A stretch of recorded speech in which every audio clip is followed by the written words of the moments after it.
Hello fellow Taoists, there are less than 100 chapters left, equivalent to about 4 or 5 videos, before Han Li's epic journey finally comes to an end. To be honest, I'm not sure what's next. Finding a Donghua that matches the masterpiece level of RMJI is incredibly difficult. I'm currently considering Beyond the Timescape. The Sword of Coming is also an amazing work, but it might be a bit too niche for a broader audience. I've been thinking about starting a new channel to continue making Donghua audio, but nothing is set in stone yet. I really want to hear your thoughts on whether I should keep going. Dealing with YouTube's monetization issues and strict reviews has been incredibly discouraging lately. As you know, with the channel generating zero revenue, keeping this series alive relies entirely on your spirit stones and coffee support. Please let me know your opinions in the comments, and tell me which novel you'd like to see next. If there is enough support from fellow Taoists, I will definitely keep moving forward. Thank you, and let's enjoy these final steps of Han Li's journey together.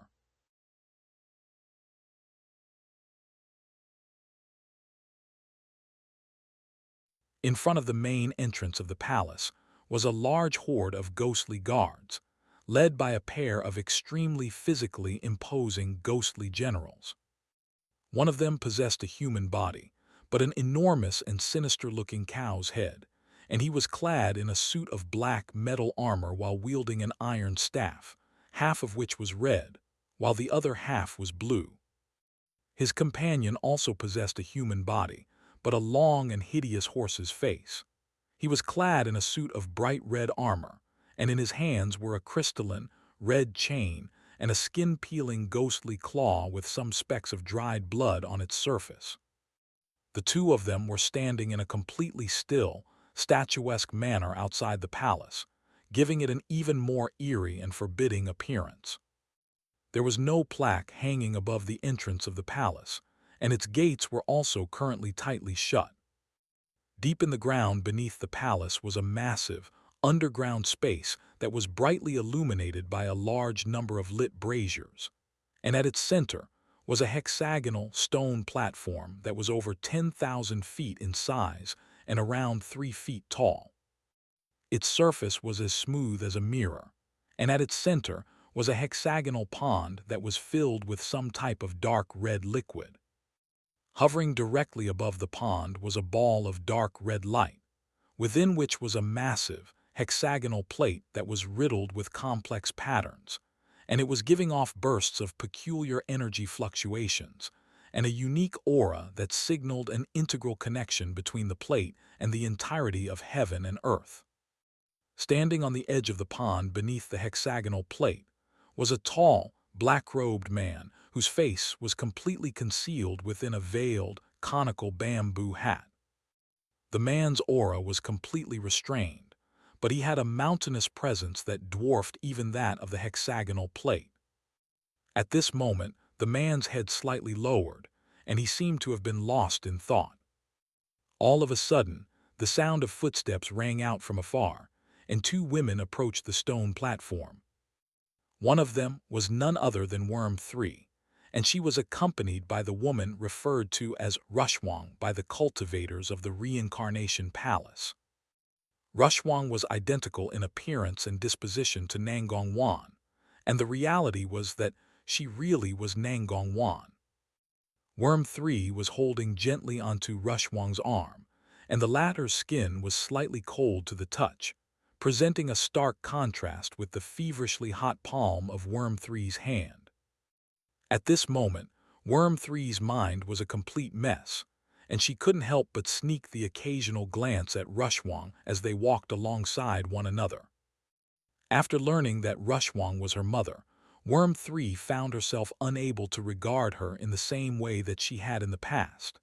However, Rushwang seemed to have been oblivious to her gaze as she strode calmly toward the center of the stone platform. "Palace Master," Worm 3 greeted as she extended a curtsy upon arriving at the edge of the hexagonal pond, and Rushwang did the same. "You can go in now," the Reincarnation Palace Master said as he turned to face them, and Worm 3 latched onto Rushwang's hand before guiding her to the edge of the pond. Rushwang took a hesitant glance at Worm 3, and the latter gave her an encouraging smile while gesturing for her to enter the pond. Rushwang lifted up the hem of her dress, then made her way down the steps on the edge of the pond toward its center. The water in the pond wasn't too deep, and it was only chest-high at the center. She had only just reached the center of the pond, and was about to turn around to look back at Worm 3 when she suddenly fell back in an unconscious state. She floated on the surface of the pond on her back, and Worm 3 wasn't surprised to see this, as if she had already been informed that this would happen. "Why did you ask me to bring my mother here, Palace Master, and why does she have no recollection of me?" Worm 3 asked with slightly furrowed brows. "Your mother has already passed through the cycle of reincarnation, so she naturally has no memory of you," the Reincarnation Palace Master replied. "What does that mean?" Worm 3 asked. "What I'm saying is that she was your mother in her past life. Her name was Gan Rushwang, and in this life, her name is Nangong Wan. In order for her to remember you, we have to help her recover her memories from her past life," the Reincarnation Palace Master explained. "Gan Rushwang, did I take after my mother's surname?" Worm 3 asked. Countless questions had sprung into her mind at once. How did my mother die in her previous life? Where is my father? Is this still my mother if she's already gone through the cycle of reincarnation? Ultimately, she chose one of those countless questions to ask. Why don't I remember my mother either? Your mother died on the same day as you were born, so you only ever got to see her once, the Reincarnation Palace Master replied. Did my mother die because of me? Worm 3 asked as the color drained from her face. No, the Reincarnation Palace Master replied. But you're asking too many questions, Jiajin, the Reincarnation Palace Master snapped. Save your questions until after she recovers her memories. Worm 3 fell silent upon hearing this, while the Reincarnation Palace Master made a hand seal and began chanting an incantation. His robes began to billow around him despite the absence of wind, and dark red law power fluctuations surged out of his body as he pointed a finger at the hexagonal plate above, releasing a pillar of red light into it.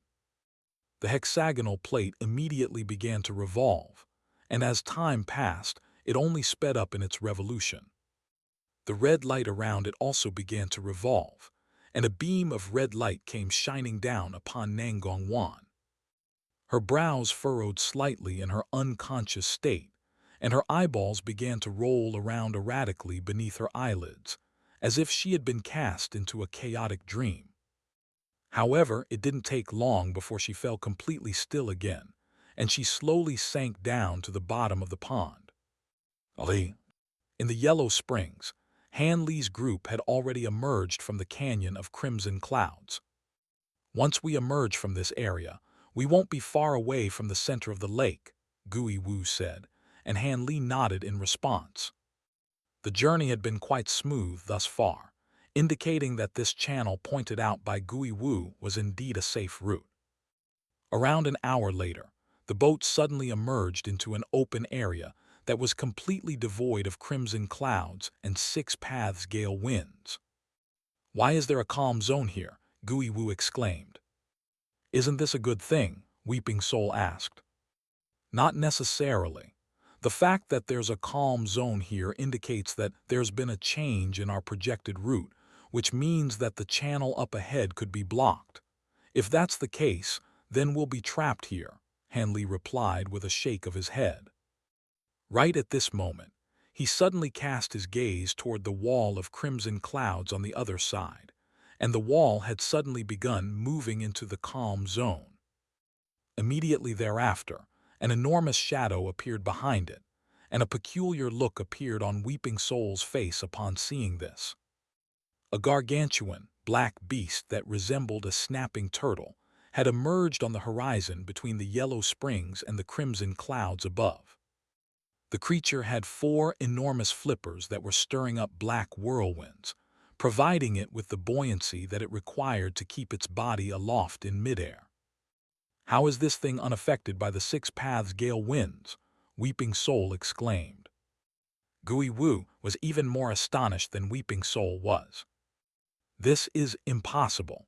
These floating underworld turtles went extinct several 100,000 years ago." "There are people on its back," Han Li said, and sure enough, there was a group of 7 or 8 figures standing atop the creature. The group was led by a white skeleton that was dressed in a gray robe, and standing behind the skeleton was none other than Zhu Li.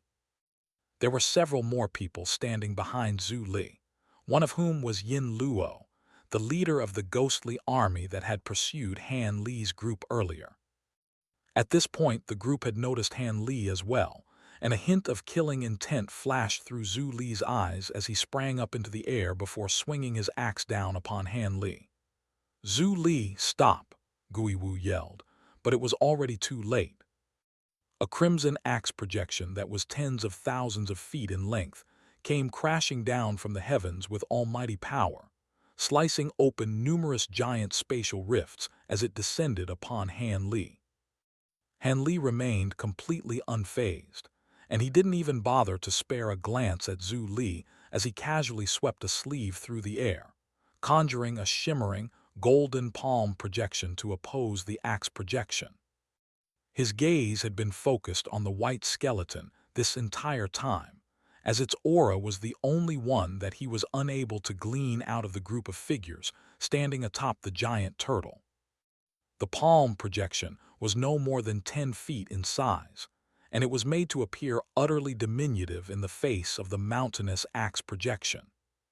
However, the axe projection instantly shattered violently upon contact, while the palm projection remained unscathed and continued to ascend into the heavens, quickly vanishing into the distant sky as a speck of golden light.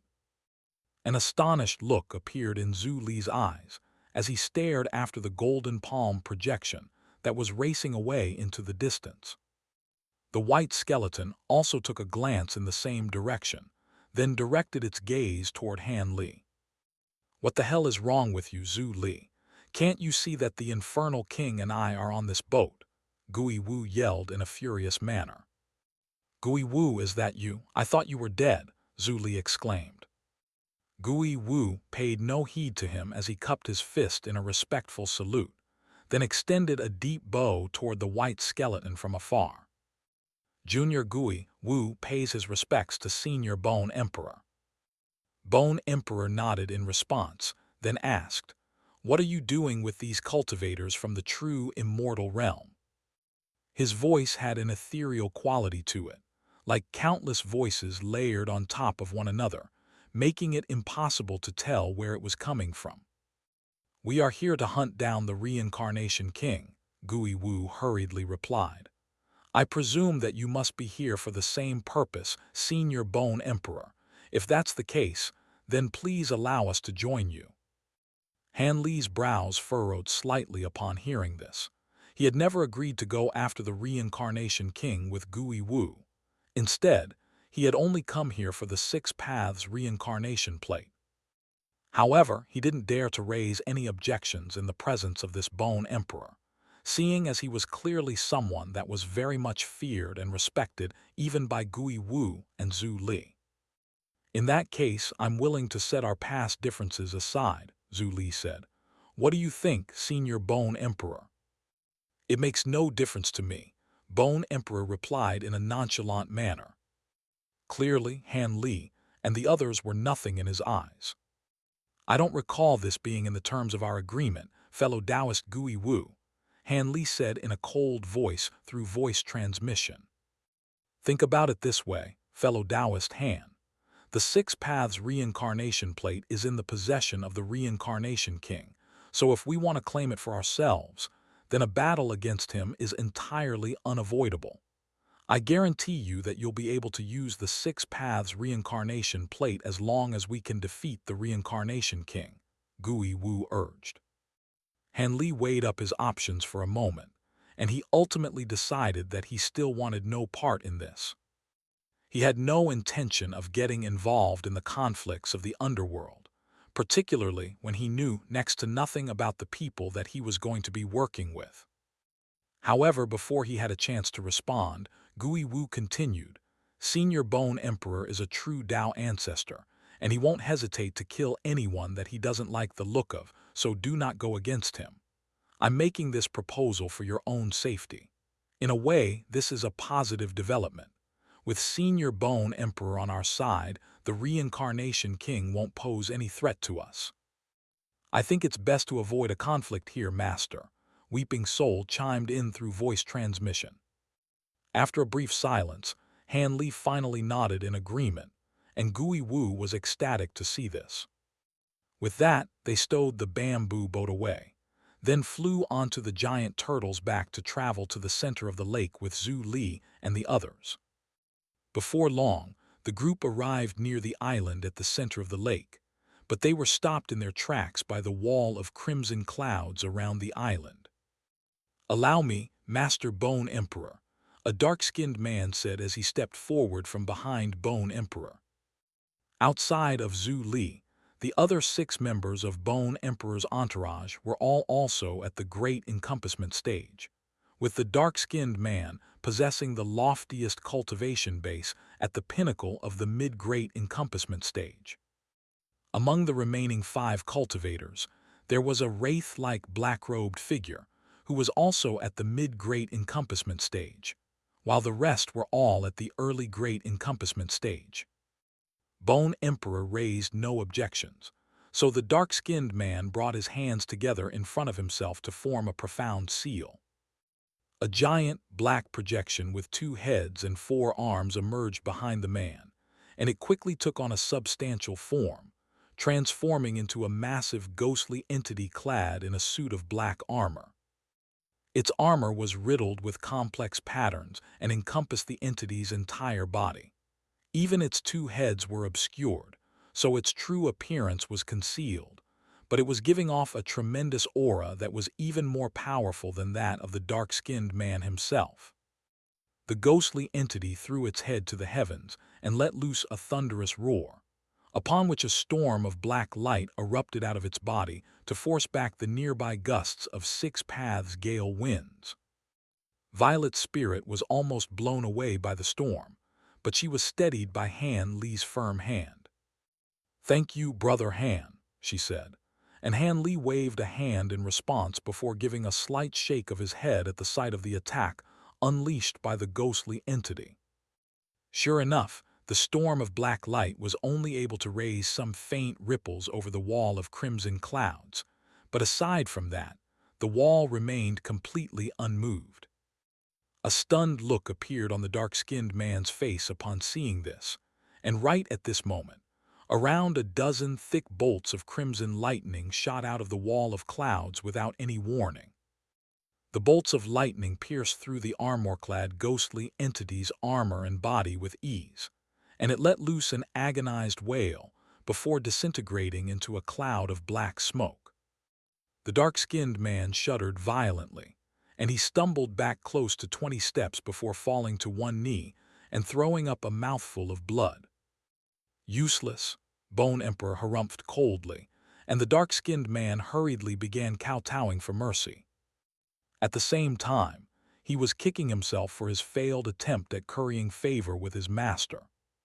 This is a barrier formed by 6 paths gale winds manipulated by the 6 paths reincarnation plate, so you never had any chance against it, Bone Emperor harumphed coldly, then raised a hand before making a grabbing motion. A gargantuan bone claw appeared out of thin air, then grabbed down onto the wall of clouds, and where the dark-skinned man had failed catastrophically, Bone Emperor succeeded with ease, tearing a huge hole into the wall as if it were nothing more than a papier-mâché structure. "Your power is truly unmatched, Senior Bone Emperor," Zhu Li praised. "The Reincarnation King's luck has finally run out," Gui Wu chortled with glee. He was well aware of the Reincarnation King's power, so he had been a little concerned, but HSI concerns had been completely put to rest by this display of power from Bone Emperor. At the same time, Han Li was also looking at Bone Emperor with a hint of wariness in his eyes. He had witnessed Tao ancestors in action on several past occasions, but on all of those occasions, he possessed nowhere near the cultivation base required to truly comprehend the might of Tao ancestors, and only now was he truly able to understand what he was witnessing. Bone Emperor was able to call upon the power of the great Tao of heaven and earth with every single one of his movements, and this almighty power was truly not something that a great encompassment cultivator could hope to oppose. A pleased look flashed through Bone Emperor's eyes upon hearing Zhu Li and Gui Wu's praise, and the giant turtle flew into the hole in the wall of crimson clouds at his behest. Who goes there? The guards on the island immediately gathered to oppose Bone Emperor and his entourage, and at the same time, the alarm had been raised to gather all of the other guards elsewhere on the island. "Leave them to me," Zhu Li roared as he lashed out with his giant axe, and dozens of ghostly guards were instantly sliced into two, while the 7 ghostly cultivators behind Bone Emperor also sprang into action. Han Li and Weeping Soul couldn't just stand by and watch, so they entered the fray as well. All of the ghostly guards on the island were very powerful, and even though there were no great encompassment cultivators among them, there was certainly no lack of high zenith cultivators.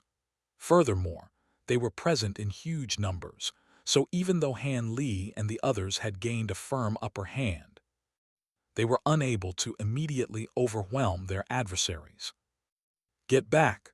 Bone Emperor snapped in a disgruntled manner, and a burst of white light erupted out of his body, instantly sweeping over the entire island. The bodies of the ghostly guards on the island that came into contact with the white light were instantly torn open as their skeletons emerged from within on their own before exploding violently. Explosions rang out incessantly over the entire island as appendages were sent flying in all directions, presenting an extremely gruesome sight to behold. Almost all of the guards on the island were instantly eradicated, with only a small number of them near the Grey Palace surviving the ordeal. At this moment, the entire stone palace was encompassed within a hemispherical, dark red light barrier. The 2 statuesque ghostly generals standing at the entrance of the stone palace finally began to move, commanding the remaining ghostly guards to defend the entrance while sending people inside to report the intrusion.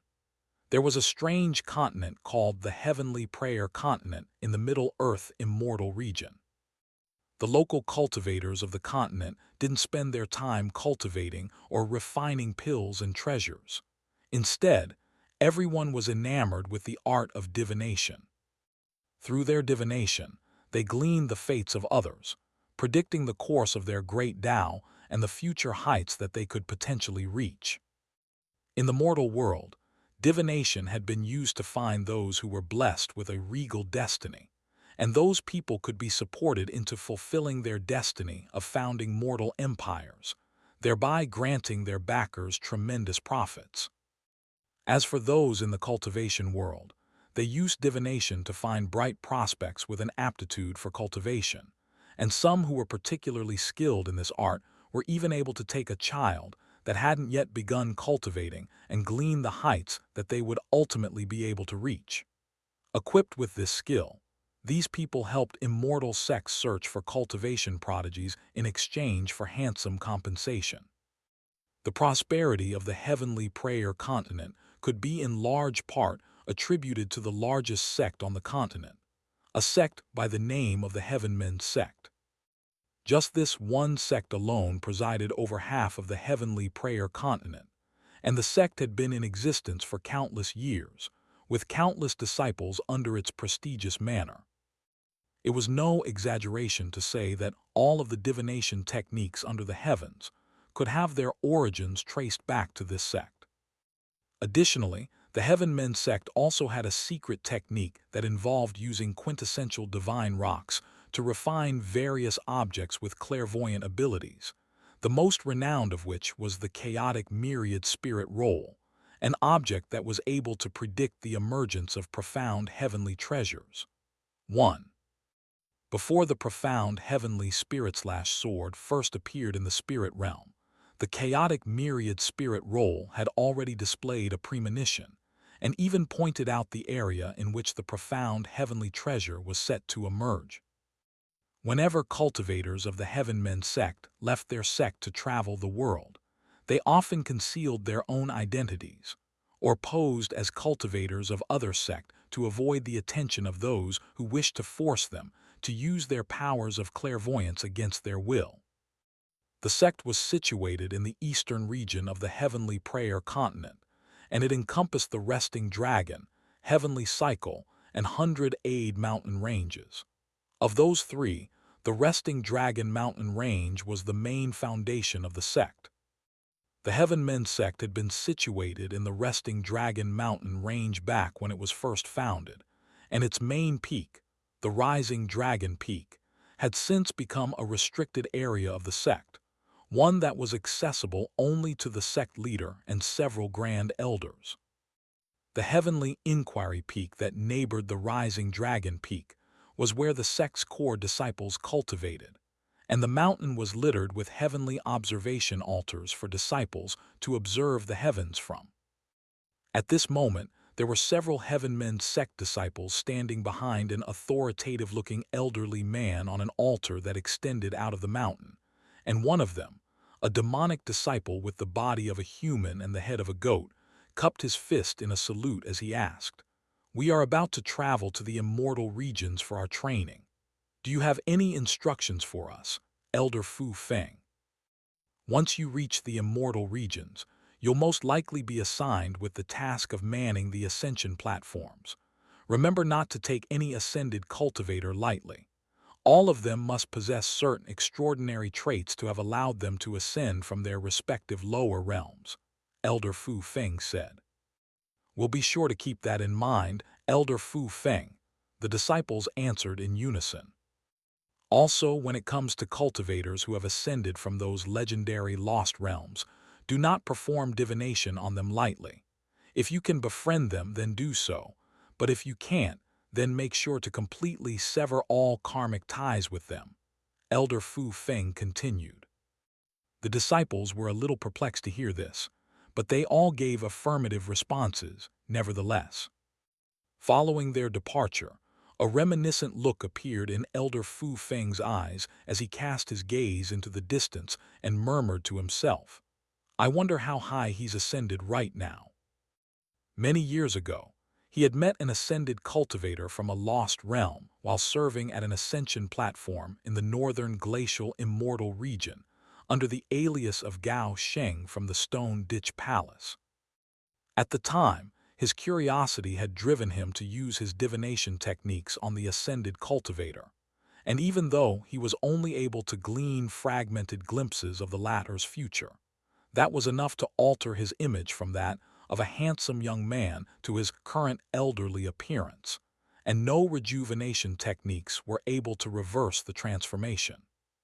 Hence, during the attack on the ascended cultivator, he had slipped away after faking his own death to sever all karmic ties before returning to the Heavenmen sect. Since then, he hadn't left the Middle-earth Immortal region even once, nor had he told anyone about what had happened back then. To this day, the outcome of that bout of divination continued to weigh heavily on his mind, and it was something that he still thought about quite regularly. Right at this moment, his expression suddenly changed slightly as he cast his gaze toward the Rising Dragon Peak, where a swirling cloud vortex had suddenly descended upon its summit from the heavens above. For some reason, the protective formation that encompassed the entire mountain failed to activate. Fu Feng then cast his gaze toward a palace at the foot of the mountain to discover that the Grand Elder inside hadn't raised the alarm, and a peculiar look appeared on his face, but he knew not to pry into such matters. The entire summit of the Rising Dragon Peak was enshrouded in a cloud of dense mist, within which a lush forest of peach trees could be seen. At the center of the forest was an octagonal, black stone altar that was no more than 30 feet in size, and each side of the altar bore an engraving of the 8 trigrams. At the center of the altar was a black vortex that seemed to have been giving off boundless suction force, and within the vortex was an elderly man with a set of twisted facial features. Almost his entire body had been devoured by the black vortex, leaving only his head, one of his arms, and his neck exposed. The man had a head of disheveled white hair, and one of his eyes was completely white, clearly indicating that it was blind. On top of that, his entire face was riddled with patches of dark brown discoloration, giving him a very hideous appearance. His other eye wasn't blind, but at this moment, it was half closed in a weary manner, and it seemed as if he was standing on death's door.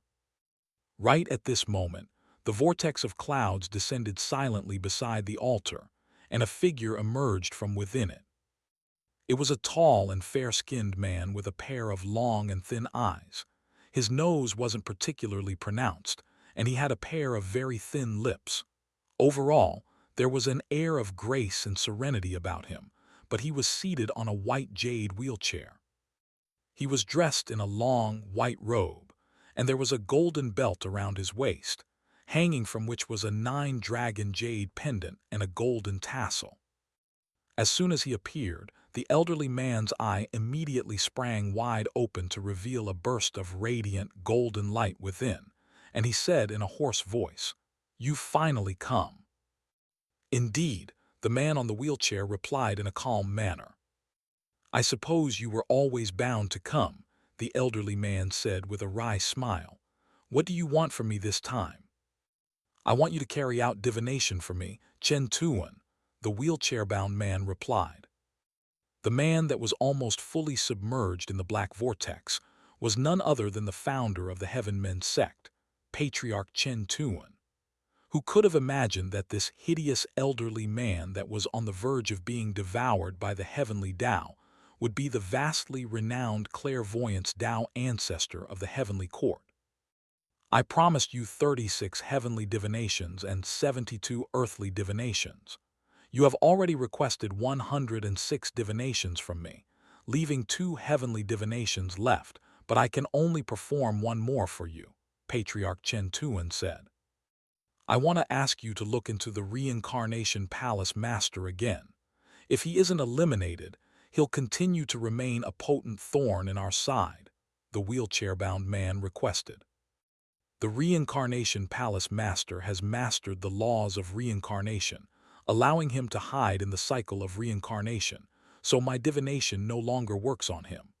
The past 72 divinations that I've conducted at your request have all been on him, with not a single one yielding any outcome. Are you sure you want me to try and peer into his future again?" Chen Tuan asked. "I'm certain," the wheelchair-bound man replied in a categorical manner. Chen Tuan wasted no more time with words as he made a hand seal with his only remaining hand while chanting an incantation, and a beam of golden light surged out of his lone eye before projecting into space up ahead. The space there instantly warped into a black vortex that sucked in the beam of golden light, and it seemed to have become connected with the black vortex that Chen Tuan was situated in. Several minutes later, the beam of golden light faded away, as did the black vortex. At the same time, translucent black threads suddenly extended out of the vortex behind Tuan Jiang, then wrapped themselves around his only remaining arm before slowly dragging it into the vortex. "How did it go?" the wheelchair-bound man asked. "The Reincarnation Palace Master remains completely untraceable, but I've caught a glimpse of someone who's never appeared before, but has very deep ties to him," Tuan Jiang replied, and he didn't appear alarmed at all by the fact that his arm had just been devoured by the vortex behind him. A ball of translucent light flew out of his glabella as he spoke, then drifted down onto the wheelchair-bound man's hand before fading away. The wheelchair-bound man nodded in response, then prepared to depart. I can only carry out one more heavenly divination before I am completely devoured by the heavenly Tao. When is your plan going to bear fruit? Chen Tuan asked. Soon, the wheelchair-bound man replied before rising up into the sky and vanishing out of sight. Chen Tuan looked up into the heavens as he heaved a forlorn sigh, then closed his eyes to rest once again, deep within the gray stone palace in the Yellow Springs.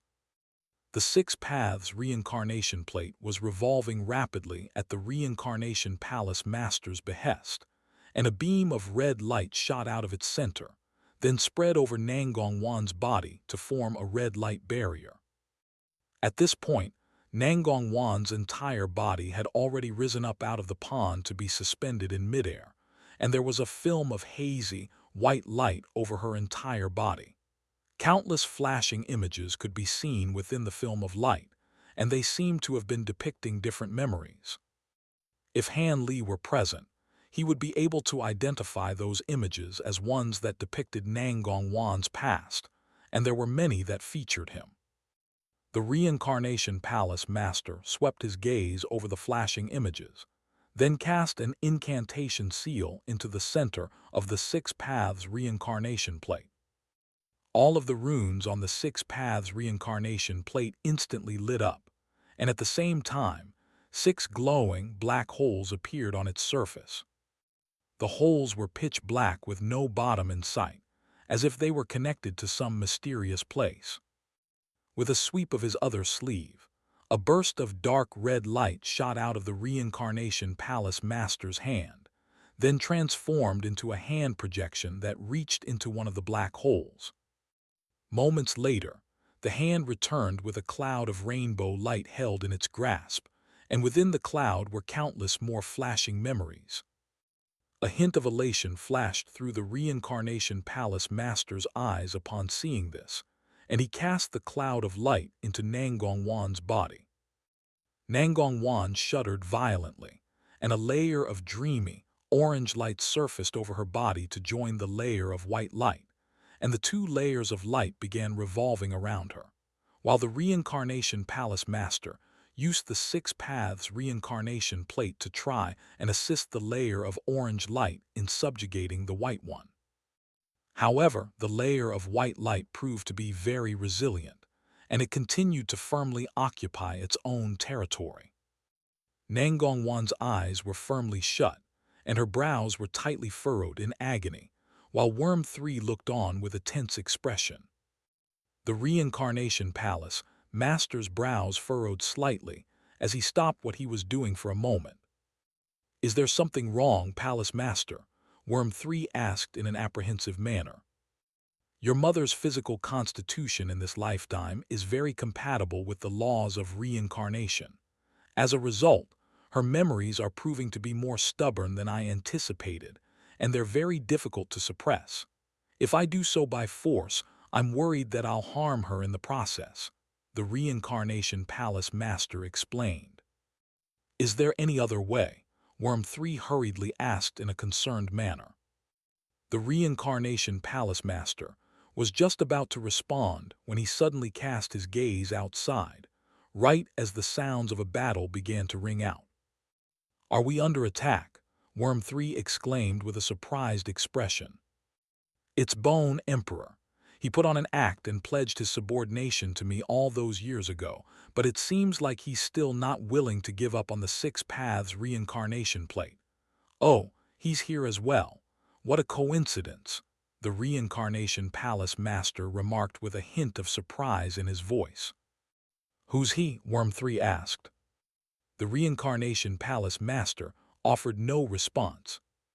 "Right now, the majority of our forces have already evacuated due to the Six Paths gale winds, and we don't have many people on Yellow Springs Island," Worm 3 said with a concerned expression.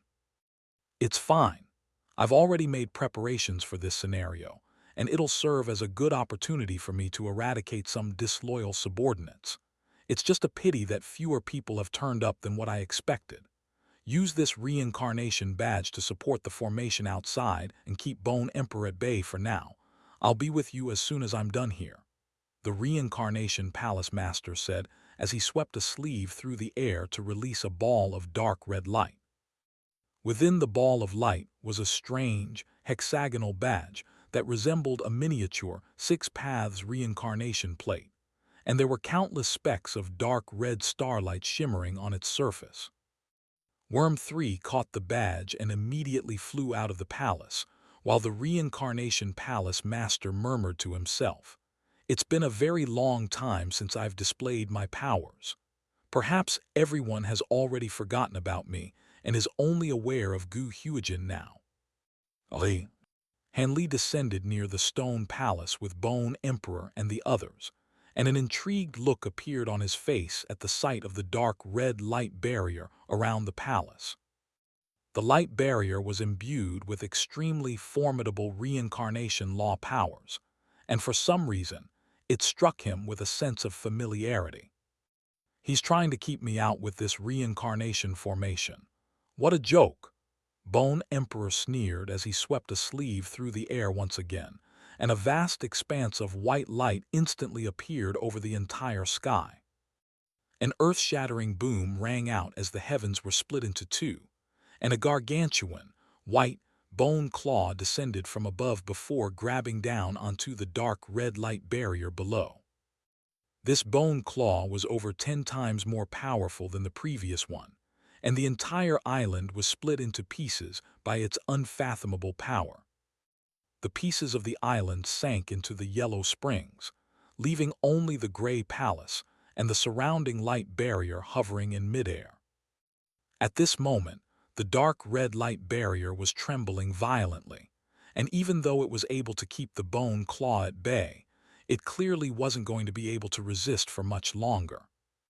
Right at this moment, a ball of dark red light flew out of the stone palace before vanishing into the surrounding light barrier, and it was instantly bolstered to its original state.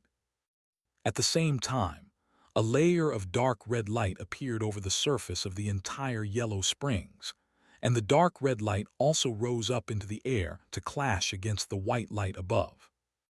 The Six Paths gale winds above the yellow springs were swept aside with ease in the face of the clash between the two bursts of tremendous power, and the nearby space became completely pulverized, forming countless spatial rifts that threatened to tear heaven and earth apart.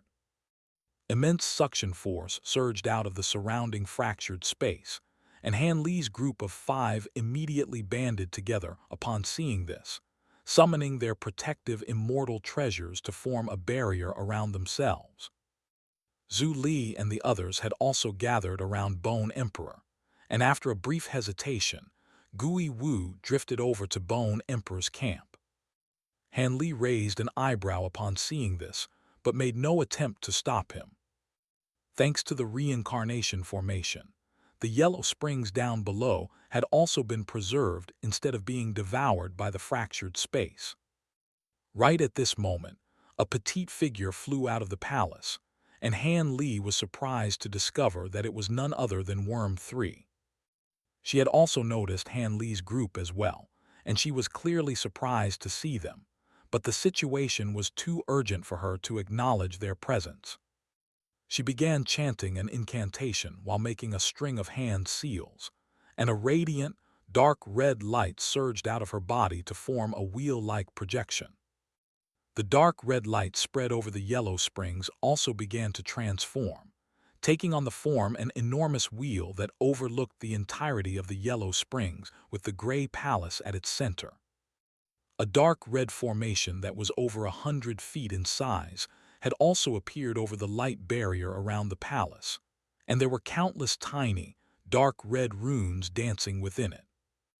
A burst of dull rumbling rang out as a pillar of dark red light that was several hundred feet thick erupted out of the formation before piercing straight into the heavens.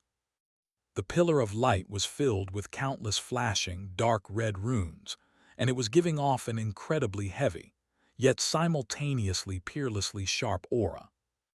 All of this had taken place in the blink of an eye, and a deafening boom rang out as the giant, white bone claw was sent flying back through the air, while Bone Emperor himself also shuddered slightly before taking several involuntary backward steps. Zhu Li and the others were gathered around Bone Emperor, and they were sent flying like fallen leaves in a fierce storm. His 4 early Great Encompassment Stage subordinates were struck by the power of the pillar of dark red light, and they didn't even get a chance to cry out before their bodies exploded violently.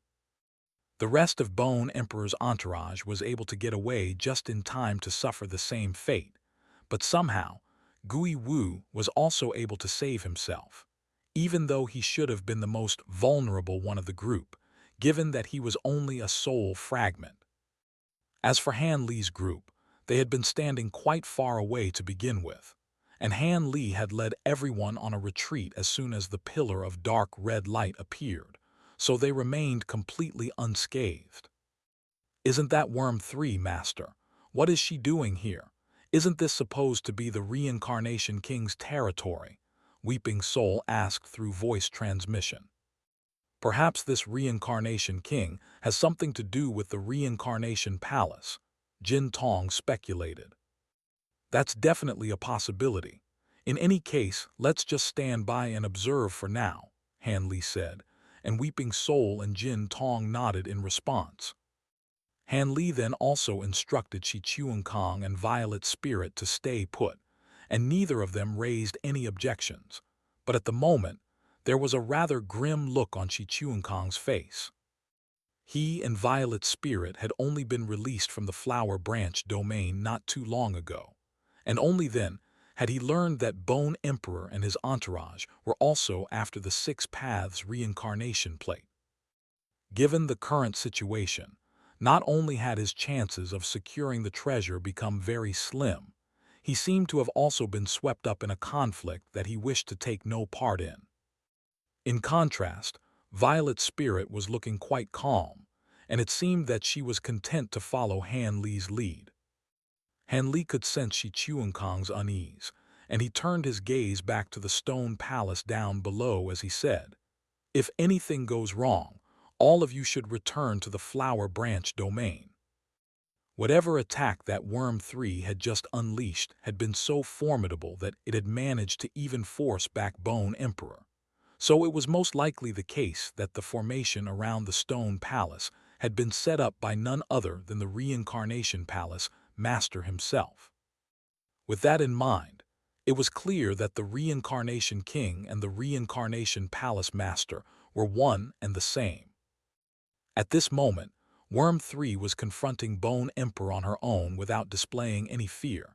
So could it be that the Reincarnation Palace Master was in the Stone Palace behind her? Even though Worm 3 had managed to force back Bone Emperor using the surrounding restriction, a pained look had appeared on her face, clearly indicating that operating the formation was proving to be quite a strenuous task for her. Bone Emperor was furious to have been knocked back by a Great Encompassment Stage Junior, and he paid no heed to the demise of his 4 subordinates as he thrust his fist forward. The giant, white bone claw also clenched itself into a fist before racing through the air at an extraordinary speed, crashing into the dark red light barrier with unstoppable might. Worm 3 immediately drew up on the power of the surrounding formation to oppose the attack, but her reactions were far slower than Bone Emperor's, and she was only able to draw upon a part of the formation's power.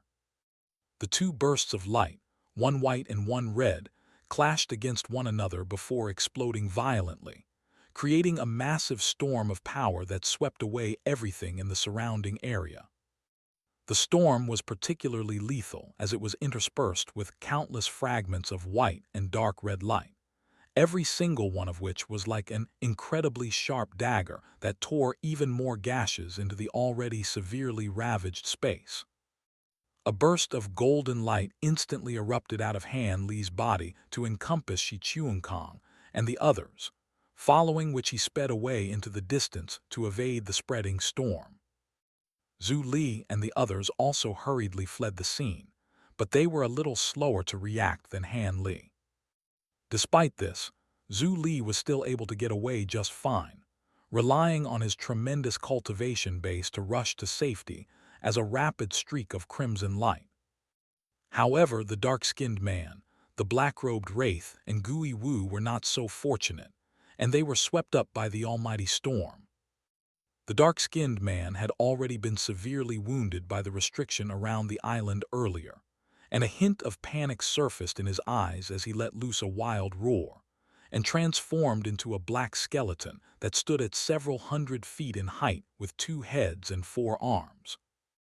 However, there were many fractures all over the skeleton's body, most likely a result of the injuries that had been inflicted upon it earlier. A layer of black flames emerged over the skeleton's body, and it was able to ward off the surrounding storm as it fled into the distance. Meanwhile, the black-robed wraith's body rapidly elongated until it resembled a semi-transparent, black snake, and it also shot forth into the distance, traveling even faster than the black skeleton. Some of the sharp fragments of white and dark red light passed straight through its body, but despite its wraith-like appearance, it did not remain unharmed, and its body was rapidly shrinking, while its aura was also quickly on the wane. Right as it was about to fly out of the storm, a streak of gray light suddenly shot out from the side. It was none other than Gui Wu's soul fragment, and it vanished into the black snake's body in a flash. A horrified human face appeared at the front end of the black snake, and it opened its mouth in a silent scream. A layer of gray light rapidly spread over the surface of the black snake's body, while the human face on its front end also transformed into that of Gui Wu. Immediately thereafter, the gray light over the black snake's body faded away, and it reverted back to its original appearance. All of this had unfolded in the blink of an eye, and the black snake continued to flee, flying out of the storm in an instant. Only after ensuring that it had reached a safe distance away from the storm did the black snake revert back into the form of the black-robed wraith. Zhu Li, the dark-skinned man, and the black-robed wraith reconvened, and Zhu Li asked, "Where's Gui Wu?" "I didn't see him." "Maybe he perished in the storm," the dark-skinned man said in an expressionless manner, having also reverted back to his humanoid form. Zhu Li cast his gaze toward the gray palace to discover that the storm was still raging there, annihilating everything within it. At this point, Han Li's group had also gotten to safety, and they turned to look back at the stone palace. Even through the storm, they were able to see that the dark red light barrier around the stone palace had been whittled down significantly once again. However, it remained intact by the skin of its teeth, as it continued to stand resiliently against the giant, white-bone fist. Inside the light barrier, Worm 3's complexion had turned deathly pale, and blood was trickling down from the corner of her lips, clearly indicating that she had sustained severe internal injuries. Even so, she was still doing everything in her power to stabilize the light barrier and the surrounding formation. A cold sneer appeared on Bone Emperor's face as he stabbed a finger forward, and one of the fingers of the giant bone fist exploded violently to form a wave of white light that swept toward the dark red light barrier. The wave of white light was able to infiltrate the light barrier, but it was significantly weakened in the process. Worm 3 hurriedly flew back in retreat with an alarmed expression upon seeing this, and at the same time, streaks of dark red light shot out of the surrounding light barrier to protect her. However, the wave of white light was traveling far too quickly, and it caught up to her in the blink of an eye. It was weakened once again by the obstructive streaks of dark red light, but it was still able to sweep over her, and a string of gruesome cracks and pops instantly rang out from within her body, while blood came gushing out of her mouth. All of her bones had been shattered, and her internal organs had also been severely damaged. If it weren't for the fact that she had managed to ward off some of the law powers within the wave of white light with her own reincarnation law powers, her body would have already exploded on the spot. She took a deep breath as she forcibly steadied herself, But right at this moment, another one of the bone fist's fingers exploded. A second wave of white light surged into the dark red light barrier before sweeping toward her, and a look of despair surfaced in her eyes upon seeing this. It was proving to be an immense struggle for her to simply remain standing, let alone defend herself. For some reason, in her moment of despair, she turned her gaze to Han Li with a complex mix of emotions in her eyes.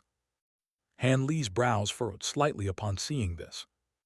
Right at this moment, the two ghostly generals down below rose up into the air to shield her, and the one with the cow head yelled, "We'll hold him off. You go and alert the palace master." Immediately thereafter, he swung his iron staff through the air, unleashing a flurry of staff projections to form a staff mountain.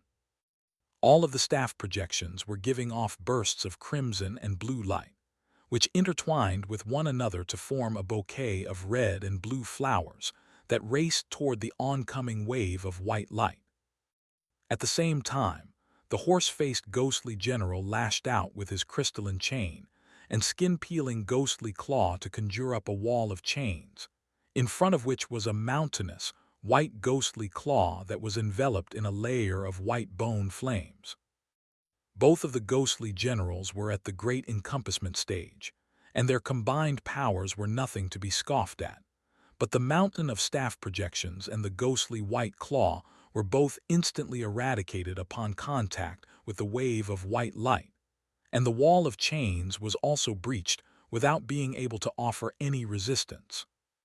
The two ghostly generals had already anticipated that their attacks wouldn't be very effective, but they were still stunned to see just how ineffective they had proven to be.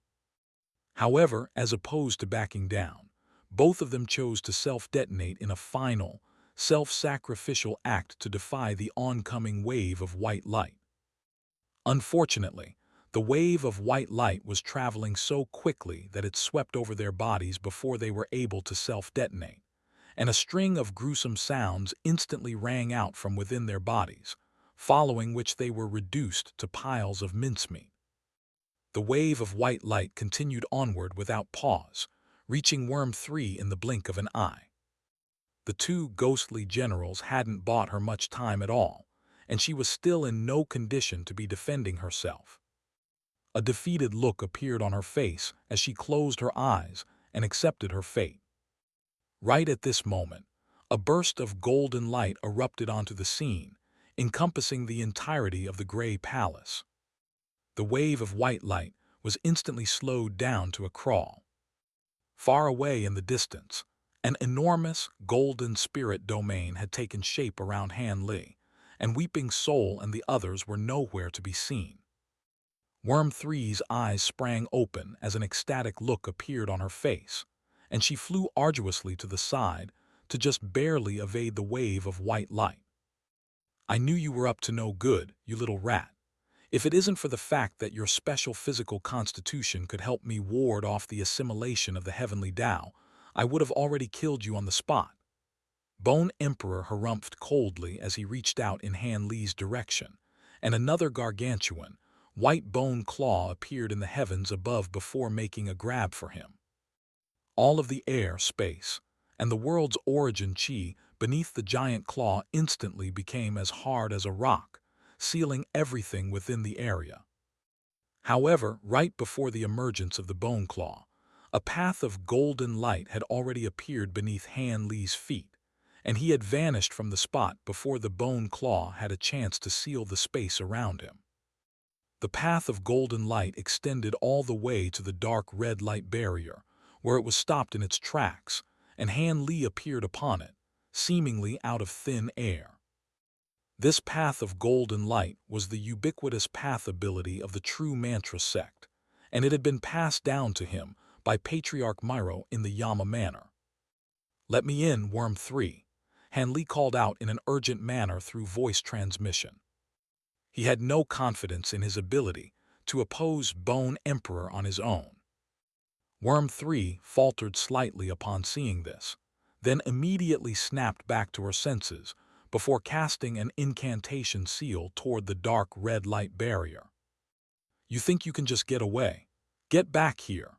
Bone Emperor roared, and the bone fist that was pressed against the light barrier spread itself open at his behest, then came grabbing down upon Han Li. A burst of incredibly formidable law powers erupted out of the bone claw before directly infiltrating Han Li's body, and he felt his own skeleton begin to rattle uncontrollably, as if it were about to tear its way out of his body. A grim look appeared on Han Li's face as the golden light within the spirit domain around him instantly became brighter by severalfold, and his 5-time law treasure manifestations also appeared before revolving rapidly around him.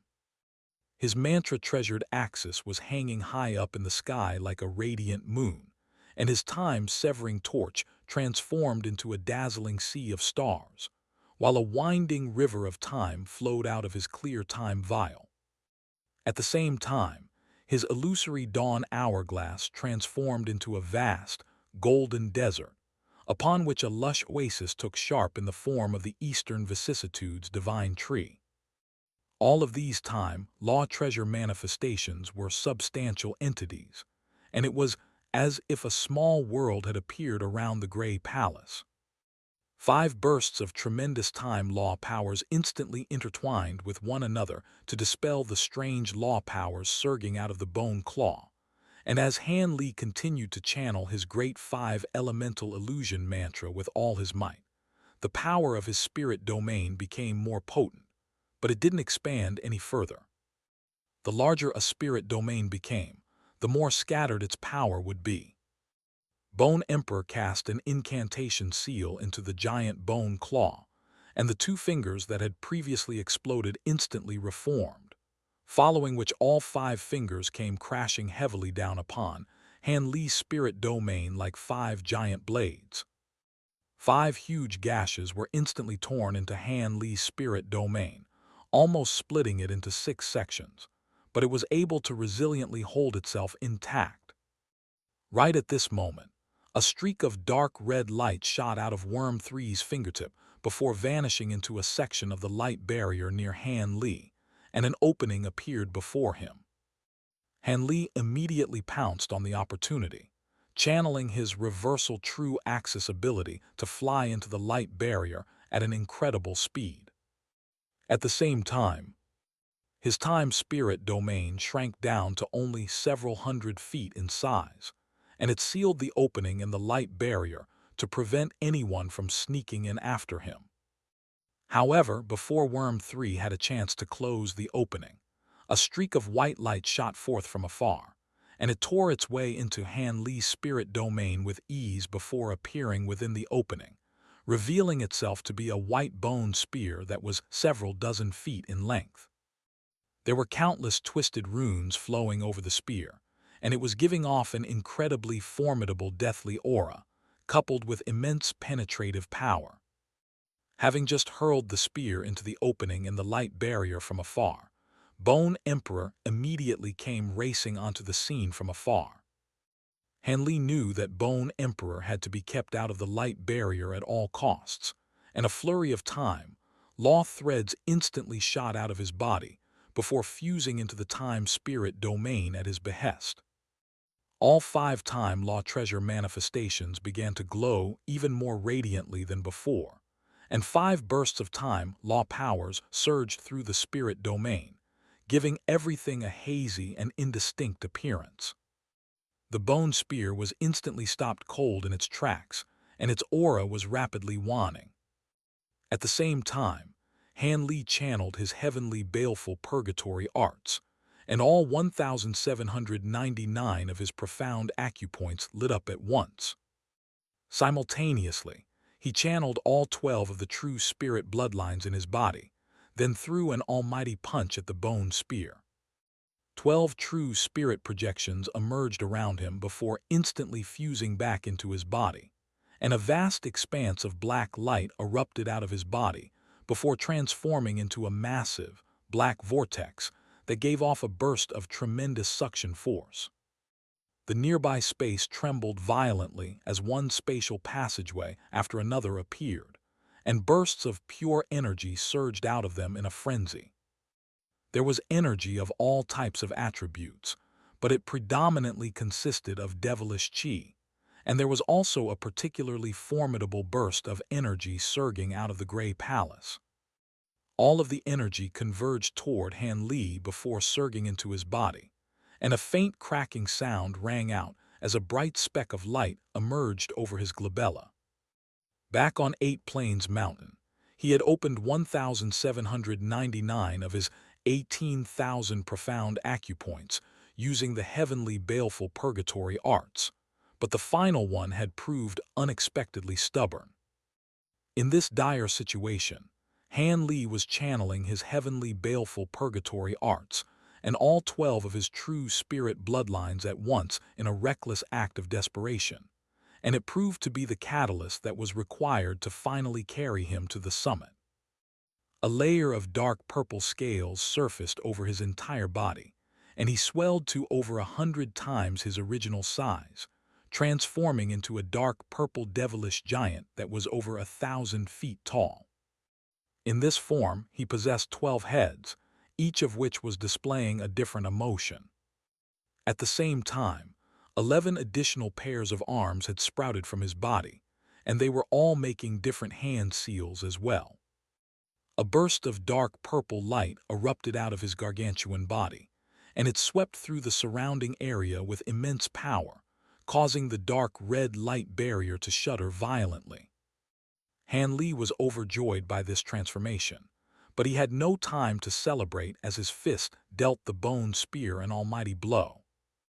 An earth-shattering boom rang out as the spear was shattered into countless specks of white light, all of which were sent hurtling out of the opening in the dark red light barrier, allowing it to close again. Bone Emperor arrived outside the light barrier just a split second too late, and he let loose a roar of fury and frustration. A relieved look appeared on Worm 3's face upon seeing this, but more blood then came gushing out of her mouth, and it seemed that she re-aggravated her injuries. Han Li swept a sleeve through the air upon seeing this, releasing a burst of golden light that enveloped Worm 3 to steady her, while also injecting a torrent of energy into her body. This burst of energy seemed to have a very potent healing effect, and most of her injuries were instantly healed. An elated look appeared on her face as she hurriedly made a string of hand seals, and the dark red light barrier was instantly bolstered significantly, while the dark red formation reappeared over its surface. Countless tiny runes surged out of the formation, followed by a flurry of thick chains, all of which swept toward Bone Emperor in unison. In response, Bone Emperor swept a sleeve through the air to conjure up a crescent-shaped streak of white light, with countless white runes dancing within it. This streak of light possessed a far more formidable aura than the bone spear from earlier, and it stirred up the nearby world's origin chi into a frenzy as it crashed into the oncoming dark red chains. A faint crack rang out as the streak of white light sliced through the dark red chains like tofu, and it continued to descend toward the dark red light barrier with unmatched power. The light barrier instantly began trembling violently, while Worm 3 did everything in her power to stabilize it, but given her injuries, she was unable to draw upon the full power of the surrounding Reincarnation formation. As a result, the dark red light barrier was rapidly being whittled down by the streak of white light. Han Li's brows furrowed slightly upon seeing this, and he pointed a finger in Worm 3's direction, upon which a beam of golden light that was giving off tremendous law power fluctuations shot out of his fingertip before vanishing into her body. The Reincarnation law powers within her body resonated with his time law powers, and the dark red light around her instantly brightened significantly. The surrounding Reincarnation formation was connected directly to her, and it also began to glow brightly as it stabilized the trembling light barrier, allowing it to hold its own against the streak of white light. Right at this moment, all of the severed chains suddenly wrapped themselves around Bone Emperor like a nest of agile spirit snakes, forming a cocoon of chains in the blink of an eye. Immediately thereafter, Worm 3 made a hand seal, and the cocoon of chains exploded into a radiant, dark red sun. Devastating shockwaves were sent sweeping through the air in all directions, and an alarmed look appeared on the dark-skinned man's face as he yelled, "Master Bone Emperor!" The body of the black wraith that had been taken over by Gui Wu also rippled slightly, but he remained silent. Meanwhile, Worm 3 made another hand seal, and countless swirling patterns appeared over the dark red light barrier, instantly forming a giant vortex. A burst of immense devouring force surged out of the vortex, and the streak of crescent-shaped white light was instantly sucked into it. Only then did Worm 3 allow herself a faint sigh of relief, following which she turned to Han Li with a slightly hesitant expression as she said, "Thank you for your help, fellow Taoist Han, but what were you doing with those people earlier? Could it be that you share the same objective as them?" "Those are not allies of mine. I encountered them through sheer coincidence," Han Li replied as he quickly reverted back to his human, before withdrawing his time-spirit domain. "That's good to hear," Worm 3 said with a relieved expression. However, she then noticed that Han Li was staring intently at the dark red sun in the distance with his brows tightly furrowed, and a sense of foreboding instantly welled up in her heart upon seeing this. Before either Han Li or Worm 3 had a chance to do anything, the dark red sun suddenly began to tremble violently, and at the same time, it was beginning to expand and shrink erratically as if it had become a living creature. Immediately thereafter, a burst of white light erupted out of its surface, following which the entire sun was split into two before dissipating into specks of dark red light. As a result, Bone Emperor was revealed, and he was completely unscathed. The ghostly flames in his eye sockets were dancing with fury, but he didn't immediately lash out again. Having already been thwarted on several occasions, he had learned that these two opponents had to be taken seriously. Even though both of them were only great encompassment cultivators, this reincarnation formation was so powerful that it allowed them to oppose him on near equal terms. Zhu Li, the dark-skinned man, and the black-robed wraith flew over to Bone Emperor from afar, and the dark-skinned man asked in a concerned manner, "Are you all right, Master Bone Emperor?" Bone Emperor offered no response as he swept a sleeve through the air, and a ball of blinding white light erupted out of the palm of his skeletal hand.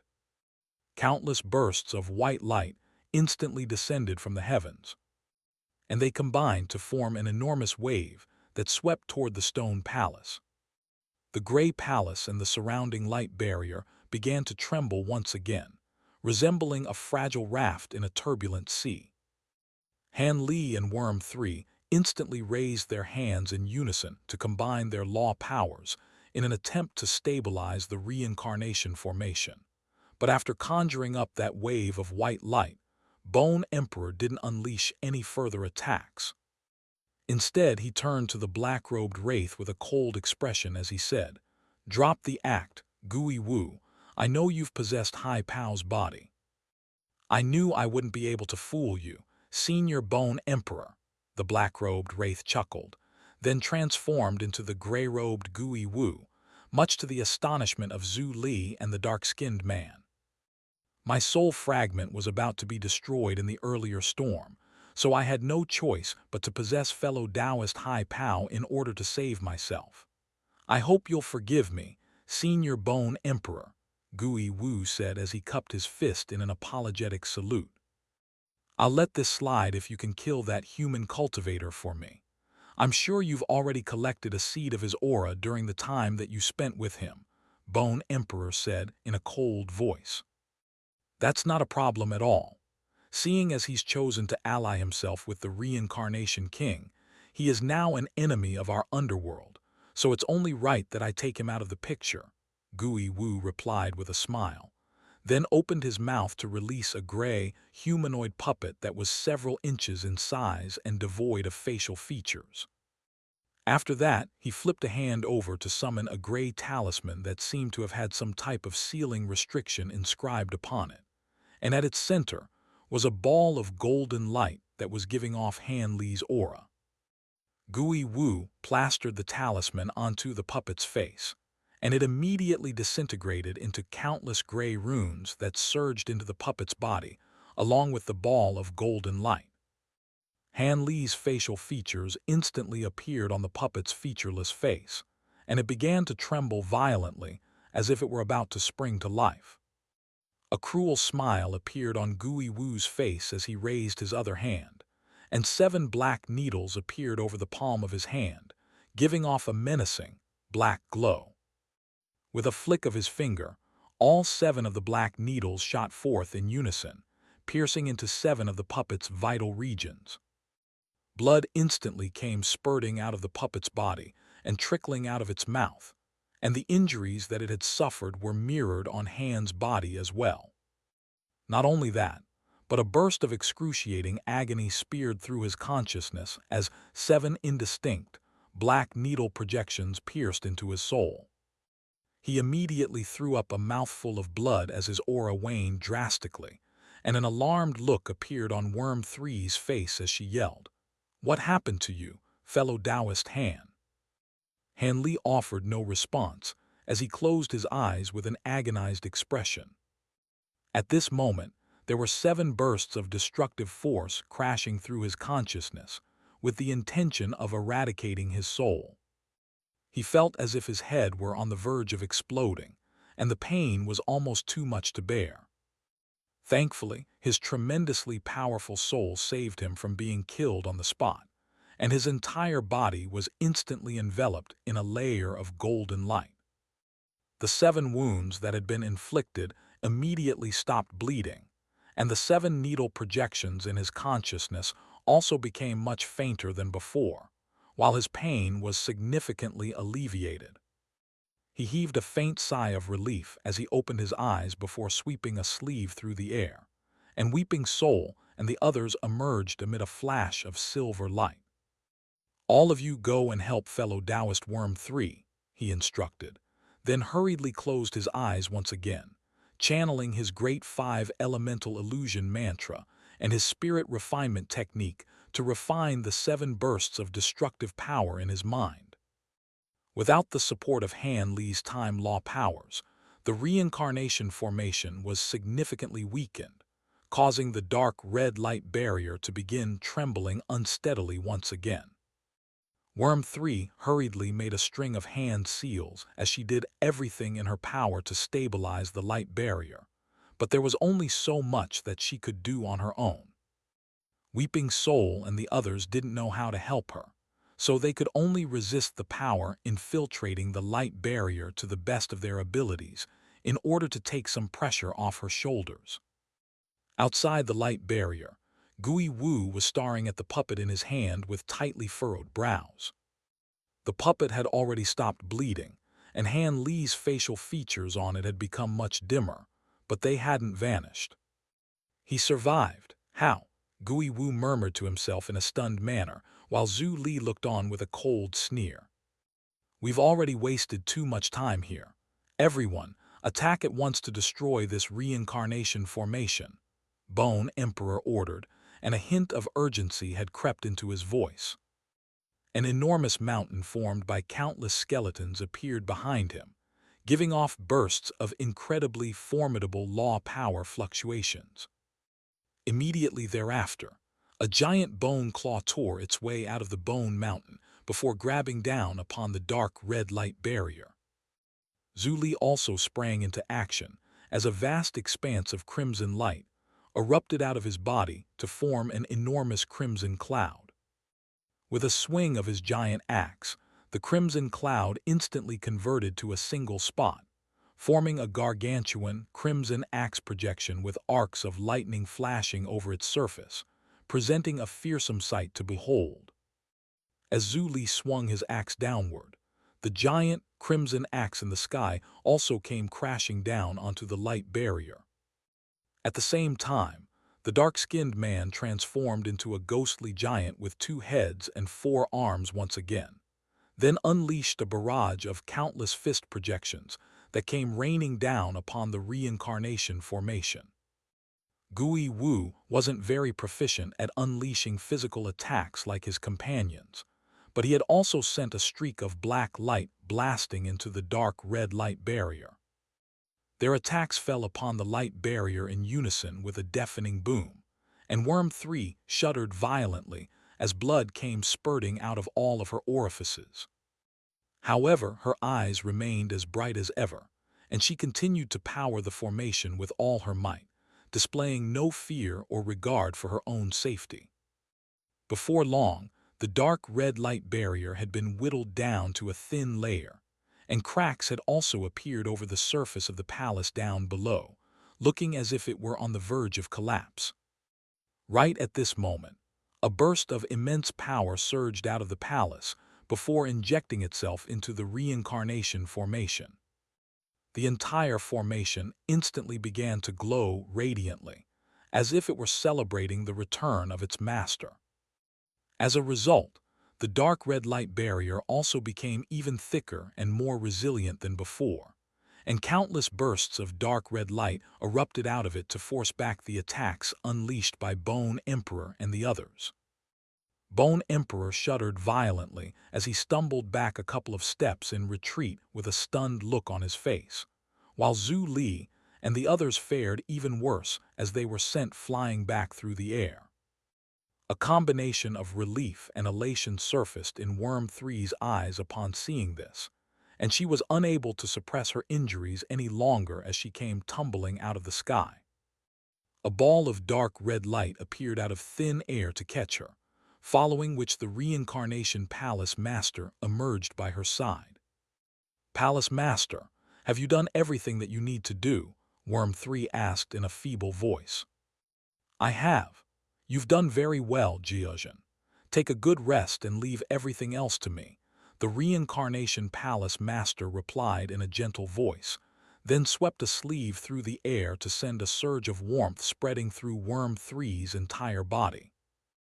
Her injuries were instantly healed, while close to half of her immortal spiritual power reserves had also been replenished, and she sprang to her feet with an elated expression. Weeping Soul and the others were feeling rather apprehensive after witnessing the Reincarnation Palace Master's immense power, and they flew over to Han Li's side to form a tightly knit formation. Han Li also rose to his feet as the golden light around him faded away, and he turned to the Reincarnation Palace Master with a slightly dazed look in his eyes. The Reincarnation Palace Master's facial features were concealed under his hood, but for some reason, Han Li was struck by a sense of familiarity at the sight of him. The Reincarnation Palace Master took a glance at Han Li, then cast his gaze toward Bone Emperor as he said, "Long time no see, Bone Emperor. I've always really wanted to see you, but the opportunity has never arisen," Bone Emperor said in a cold voice. "Isn't this a good opportunity?" The Reincarnation Palace Master. "It's more than just good, this is a brilliant opportunity. Your cultivation base is inferior to mine, and you must be exhausted, having just used the 6 Paths Reincarnation Plate, so there's no way you can hope to oppose me," Bone Emperor declared.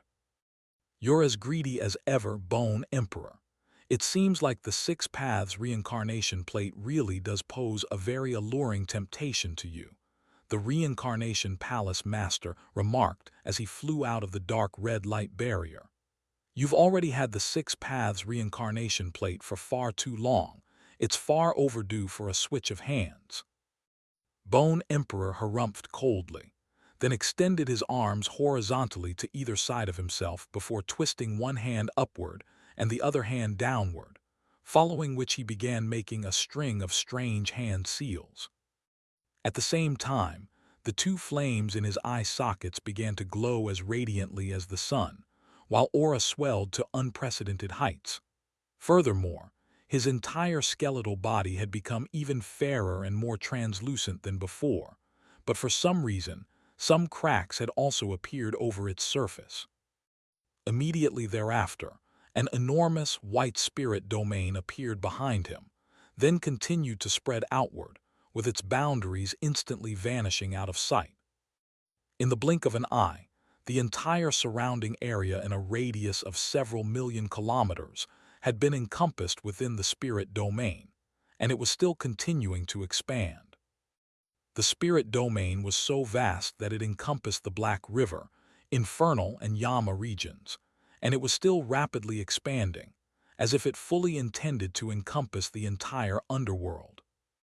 At the same time, the entire sky was torn apart as bursts of light in the shape of lengths of bones emerged, and it was as if the heavenly Tao itself had descended. Within this all-encompassing spirit domain, some of the more powerful ghostly cultivators were able to somewhat protect themselves, while the weaker ones had their skeletons torn straight out of their bodies before fusing with the spirit domain. Not only that, but the spirit domain had even seeped into space and descended upon some of the lower realms, and it was as if a cataclysmic natural disaster had befallen them. In the blink of an eye, billions upon billions of living beings exploded as their skeletons flew out of their bodies to form vast rivers of bones that came together to form an unfathomably massive vortex. Countless bones converged from all directions before fusing into Bone Emperor's spirit domain, forming a colossal bone mountain that came crashing down from above. Only now was Bone Emperor truly putting his power as a Tao ancestor on full display. Inside the Reincarnation formation, Violet Spirit fainted on the spot, but she was caught by Han Li before she could fall. Shi Chuang Kong and Weeping Soul's legs had given out from under them, and their complexions had turned deathly pale, while Jin Tong was able to fare slightly better, but she was also swaying unsteadily on her feet. Han Li was struck by a rush of dizziness as his soul trembled within his consciousness, and he hurriedly channeled his time law powers and spirit refinement technique to steady himself. At the same time, a look of astonishment appeared in his eyes at just how incredibly fearsome the might of a Tao ancestor was. In contrast, the Reincarnation Palace Master remained completely unfazed as he thrust a palm forward with a composed smile on his face, and a projection of a hexagonal plate that took up the entire sky appeared before him. Countless figures of all descriptions were rapidly emerging from the projection, which was also giving off an indescribably vast aura. In this instant, it was as if he had become the master of the cycle of incarnation across all of the countless realms. In his presence, no humans, devils, ghosts, or any living beings would be able to escape the fate of being cast into the cycle of reincarnation. All it took was a slight turn of the hexagonal plate projection, and the descending bone mountain instantly stopped cold in its tracks before exploding into countless scraps of bone like an egg. With the bone mountain destroyed, Bone Emperor was revealed, and most of his body had already shattered. He let loose a horrified screech as he turned to flee, but he was completely immobilized. I'm sure you've heard about how all of the Tao ancestors who challenged me in the past were either cast into the cycle of reincarnation or pledged their subordination to me. Unfortunately for you, both of those paths have been closed to you. The Reincarnation Palace Master sighed as he swept a sleeve through the air, and a burst of tremendous suction force erupted out of the hexagonal plate projection to suck in both Bone Emperor and the vast expanse of bone scraps hanging in the sky. Shortly thereafter, the hexagonal plate projection also faded away, and with it spelled the demise of a Tao ancestor. Zhu Li and the others were completely flabbergasted by what they had just witnessed. Never had they imagined that this would be the outcome of their quest for revenge against the Reincarnation King. My avatar spared you your lives all those years ago. Now that you've been freed, you should have been more appreciative of your second chance at life, instead of taking it for granted like this. The Reincarnation Palace Master said as he turned his gaze to Zhu Li's group. Please spare us. Zhu Li and the others immediately fell to their knees as they began kowtowing for mercy. It seems that repentance only ever comes in one's final moments.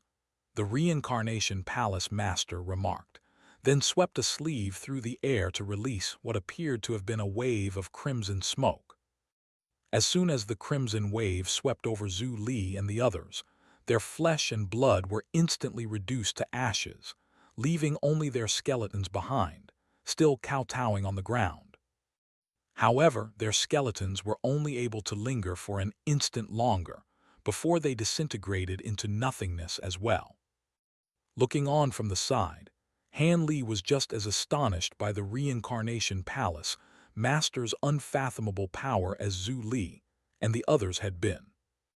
Right at this moment, the Reincarnation Palace Master suddenly turned to Han Li as he said, "It was about time that we met, so you've saved me the trouble of searching for you.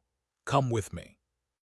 A peculiar look flashed through Han Li's eyes upon hearing this, but he duly obliged, carrying Violet's spirit in his arms as he turned to follow the Reincarnation Palace Master toward the Stone Palace, while Weeping Soul and the others trailed along behind him. "You and Worm 3 can come in with me, but everyone else is to wait outside," the Reincarnation Palace Master instructed, then made his way into the Stone Palace. Han Li faltered slightly upon hearing this before passing Violet's spirit to Weeping Soul. He then gave everyone a nod of reassurance before making his way into the Stone Palace. Worm 3 took a glance at him with a complex mix of emotions in her eyes, then followed him into the Stone Palace. The palace gates slowly swung shut, creating a dark and shadowy environment. Han Li looked around to discover that the interior of the palace was quite spacious, and that there was a giant, black, stone plaque at the back of the palace with the word Reincarnation inscribed upon it in bold, red characters. It seemed that the reason why the Reincarnation Palace had managed to remain hidden from the heavenly court all this time was because it was concealed within the underworld. Furthermore, even though the mysterious Reincarnation Palace Master appeared to have only been at the late Great Encompassment stage, his true power had somehow already far exceeded that of the average Tao ancestor. With all this in mind, Han Li's interest in the Reincarnation Palace Master had been well and truly piqued. For some reason, he was unable to shake the lingering sense of familiarity that arose whenever he laid eyes upon the Reincarnation Palace Master. Right at this moment, a dark red spirit domain emerged from the Reincarnation Palace Master's body before quickly expanding to encompass the entire palace. Standing within the spirit domain, Han Li didn't feel any discomfort, but he could clearly sense that his connection with the outside world, including with Weeping Soul and the others, had been completely severed. "Han Li, you've been involved in much of our Reincarnation Palace's past affairs, and you've also assisted Worm 3 greatly on many occasions. For that, I should be thankful to you," the Reincarnation Palace Master said. "There's no need to be grateful to me. Worm 3 has also helped me greatly in exchange," Han Li replied. "I can see that you've already mastered the 5th level of the spirit refinement technique. Has Worm 3 informed you of the drawbacks of pursuing this cultivation art?" the Reincarnation Palace Master asked. "I am aware of the drawbacks," Han Li replied. "Once I decide to pursue this cultivation art, I must continue to cultivate it and attain full mastery within a set amount of time. Otherwise, I will be driven to a deranged state and reduced to a mindless savage." "That's correct. However, I presume that you're unaware of why this cultivation art comes with such a drawback. I can reveal the answer to you now," the Reincarnation Palace Master said. Han Li nodded in response, then waited patiently for the Reincarnation Palace Master to continue. "The spirit refinement technique is a secret technique that I created with the power of reincarnation as its basis. It enhances one's soul by drawing upon one's spiritual sense from their future lifetimes. Once you begin cultivating it, you cannot stop. The more you progress, the more of the spiritual sense of your future incarnations you'll exhaust in order to enhance your spiritual sense in this lifetime," the Reincarnation Palace Master explained. Surely doing something like that would incur catastrophic repercussions, Han Li exclaimed. If one cannot attain full mastery of the spirit refinement technique, then they'll suffer backlash from the souls of their future incarnations, thereby driving them to insanity. However, upon reaching full mastery, a new equilibrium will be achieved, and you'll be able to avoid such a fate, the Reincarnation Palace Master replied. So you're saying that as long as I can attain full mastery of the spirit refinement technique, it won't have any drawbacks? Han Li asked. That's correct, at least for this lifetime. However, due to how severely you've exhausted the spiritual sense of your future incarnations, if you enter the cycle of reincarnations, then your future incarnations will possess no aptitude for cultivation due to their lacking spiritual sense, and there's a very good chance that they'll be born with severe mental impairments, the Reincarnation Palace Master replied. It sounds like I've gone down a path of no return, Han Li remarked with a wry smile. Given how you're currently progressing in your cultivation, attaining full mastery of the spirit refinement technique should not be an issue.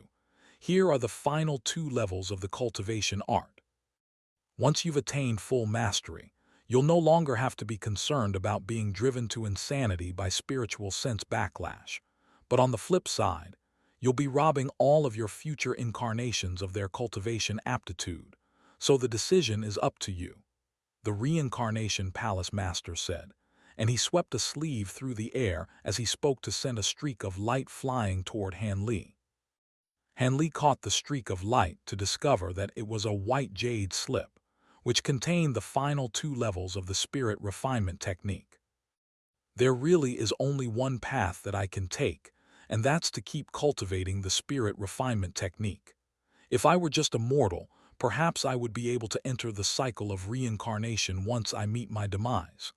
However, as a cultivator, if I am to perish someday, there may not even be an opportunity for me to enter the cycle of reincarnation, Han Li sighed. That's a very pragmatic way of looking at things, the Reincarnation Palace Master said, then fell into a hesitant silence as he looked at Han Li with his hands clasped behind his back. Han Li was the one to break the silence as he said, "There's been a question that's been on my mind for a very long time. Would you be able to enlighten me, Senior?" "Go ahead," the Reincarnation Palace Master prompted.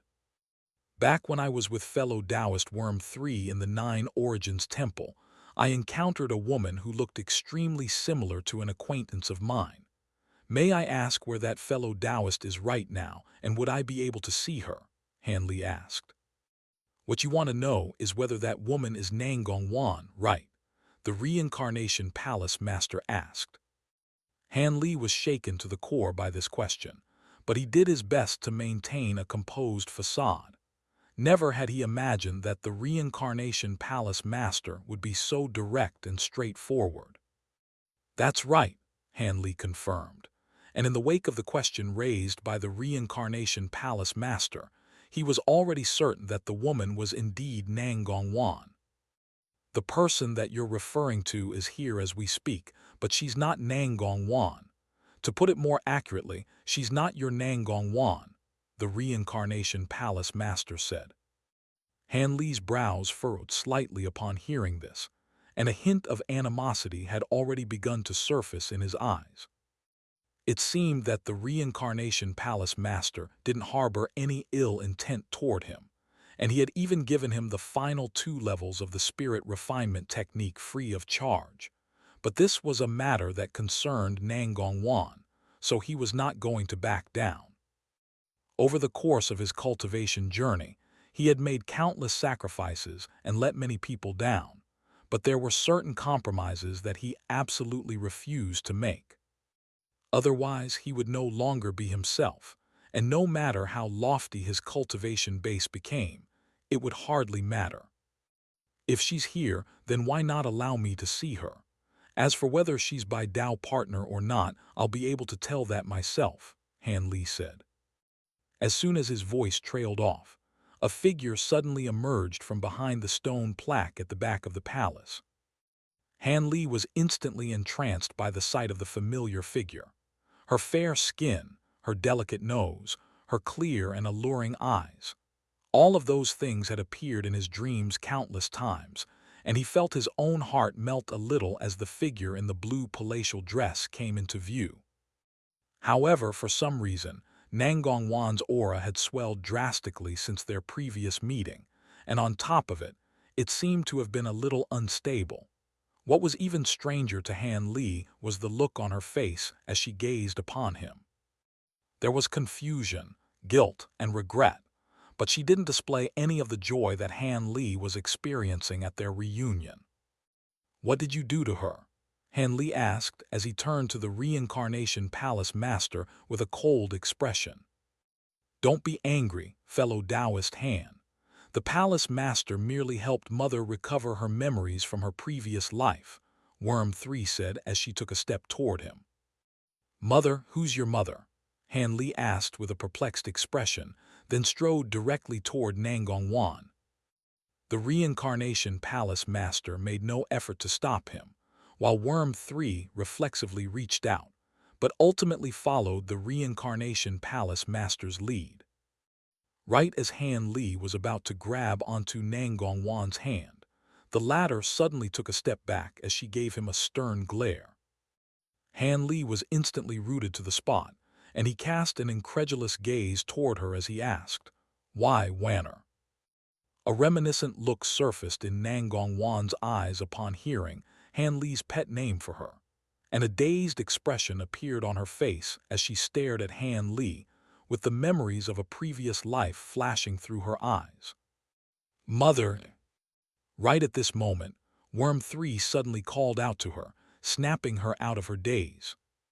Worm 3 then stroked a hand over her own face to reveal a black mask, and for the first time, she revealed her true appearance in its most authentic and undisguised form. Tears instantly began to stream down Nangongwan's face as she hurried over to Worm 3 and exclaimed in elation, "Zhejian." She could sense the bloodline connection between the two of them. Worm 3 nodded vigorously as tears began to flow down her cheeks as well, while Han Li looked as if he had been dealt a heavy blow. He turned to the Reincarnation Palace Master, barely able to contain his own rage as he asked, "What did you do to her?" "Nothing, I merely returned her lost memories and cultivation base to her," the Reincarnation Palace Master replied in an indifferent manner. Worm 3 had never seen Han Li display such raw and violent emotions before, and she hurriedly interjected. The Palace Master used the Six Paths reincarnation plate to help her recover her memories from her past life. "She was my mother, Gan Rushwang. That has nothing to do with me. All I know is that she is my Tao partner and my wife, Nangongwan." Han Li roared in a furious voice, and at the same time, his time-spirit domain erupted out of his body with such tremendous might that both Worm 3 and Nangongwan were forced back an involuntary step.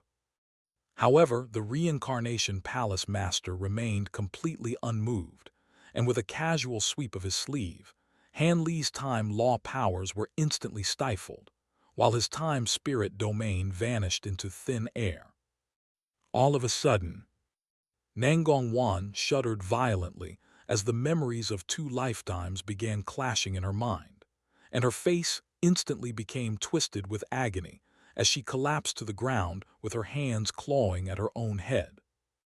Han Li immediately turned to rush to her side, but the Reincarnation Palace Master was faster, appearing behind her in the blink of an eye before gently caressing a hand over the top of her head. The pained look on Nangongwan's face gradually faded away, and she fell into a deep sleep. It looks like recovering her past memories and cultivation base at once is too much for her to bear. She'll need some time to complete the acclimation process, the Reincarnation Palace Master said. Her previous life is all in the past, so what gives you the right to force those memories upon her? Han Li asked as he clenched his fists in a white-knuckled grip. "Because she is also my wife and my only Tao partner," the Reincarnation Palace Master countered in a cold voice. A stunned look appeared on both Han Li and Worm Three's faces. Jiajin, you've always wanted to know who your father is, right? The Reincarnation Palace Master asked as he turned to Worm 3 with a benevolent expression, then removed the conical bamboo hat that he perpetually wore to reveal his true appearance. In the instant that his true appearance was revealed, both Han Li and Worm 3 were completely rooted to the spot in shock. Worm 3 had always guessed that the Reincarnation Palace Master would have the appearance of an elderly man, yet to her utter astonishment, his face was completely identical to Han Li's. "Who are you?" Han Li asked in an alarmed voice as he released his time spirit domain once again. He had witnessed countless bizarre and inexplicable things over the course of his cultivation journey, but never had he been rendered so astonished and incredulous by anything. His Tao partner had suddenly become someone else's Tao partner, and that person was completely identical in appearance to himself.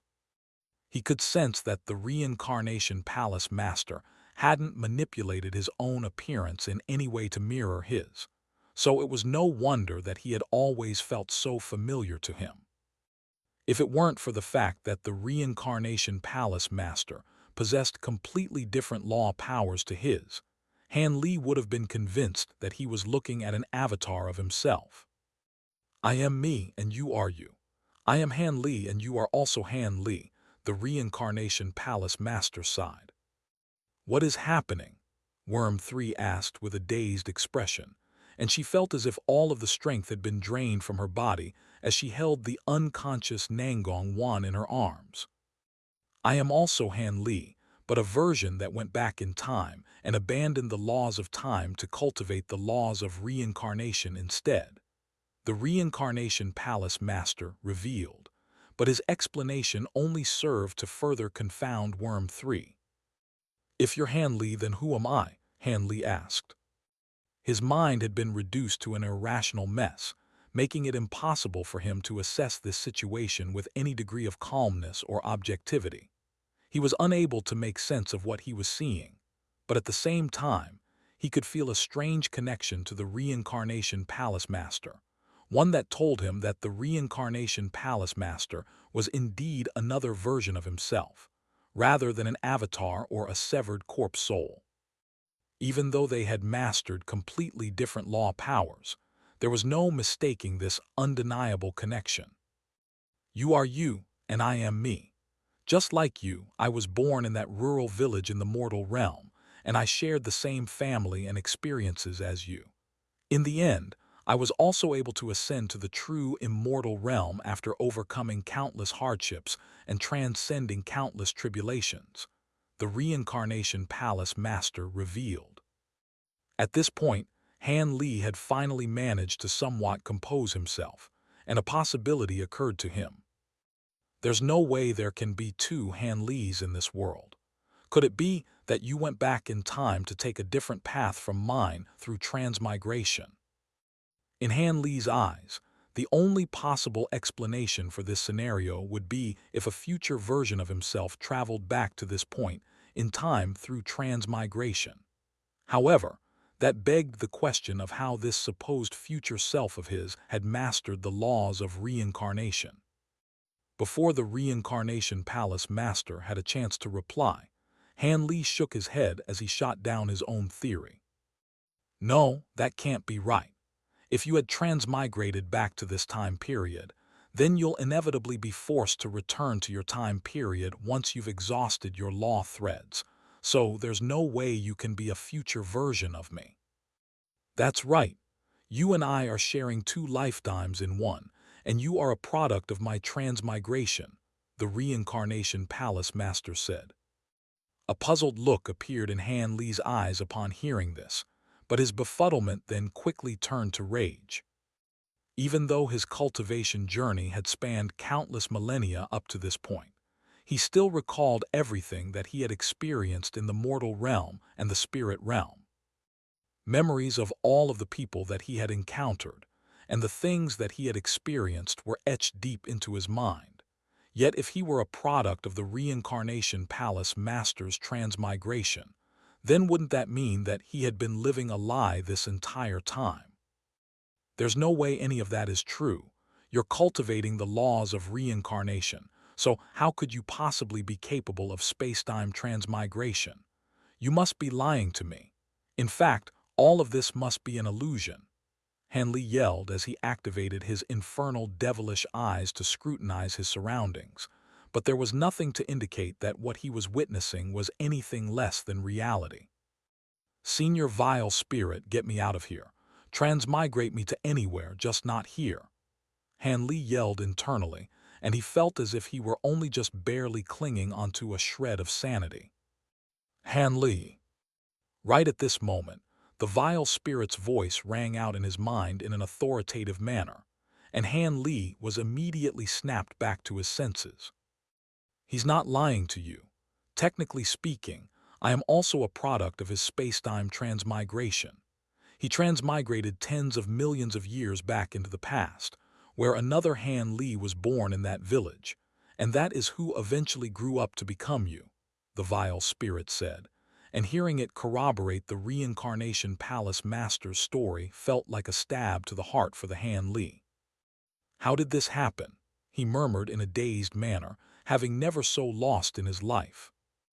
Just like you, I was born in the mortal realm with 4 spirit roots, and I was able to eventually reach the pinnacle in my cultivation of time law powers. In doing so, I was deemed a threat by Gu Huijin, and in our final showdown I was defeated. Right as I was about to be killed, I injected all of the time law powers that I had accumulated throughout my lifetime into the heaven-controlling vial, and for the first time, it was truly able to reverse time, taking me all the way back to the very beginning. The Reincarnation Palace Master recounted with a reminiscent look in his eyes. It was thanks to this enormous influx of time law powers that I was able to attain sentience. However, at the time, I was only barely sentient, and it was only after the passage of an immeasurable period of time that I finally became the vile spirit that I am today, the vile spirit added. At this point, Han Li had finally managed to compose himself, and he was silent for a long while before summarizing. So that means that you and I are both separate, yet also one and the same, and we embarked on completely different cultivation journeys. You can think of it that way. It seems like due to my existence, many of your experiences diverged significantly from my own. For example, the Gan Rushwang that you should have encountered turned into Nangong Wan, and your ties with the Devil Realm, the Gray Realm, and the Primordial Land are far deeper than mine were.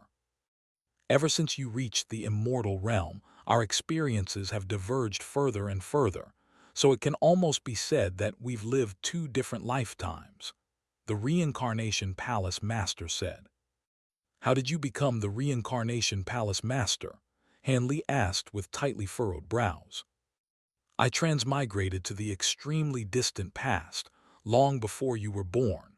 I had lost all of my time law powers, taking me back to square one, and what was even more disheartening to me was that Gu Huijin was already the Time Dao ancestor even back then.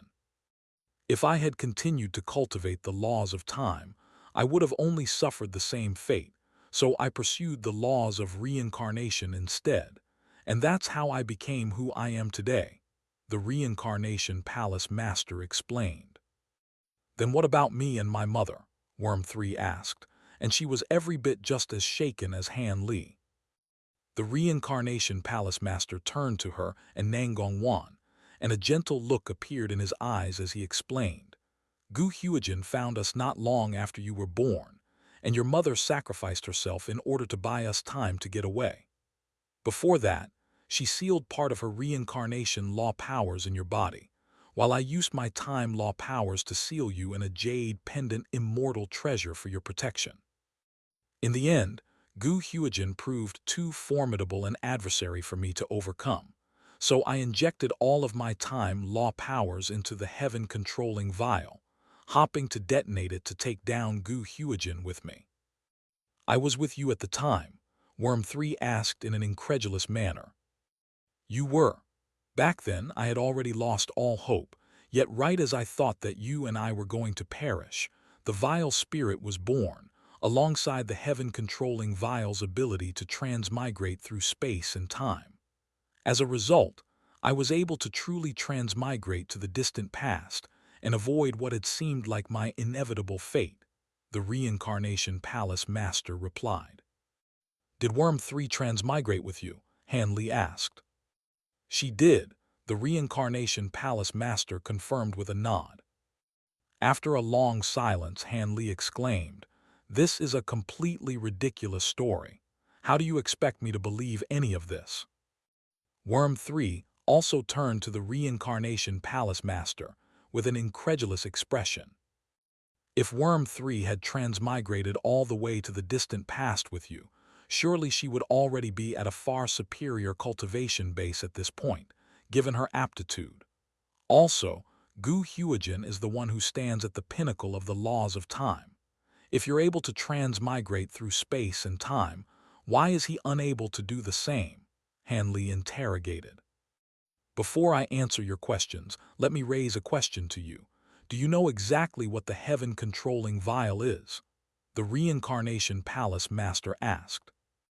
Hanley was stumped by this question.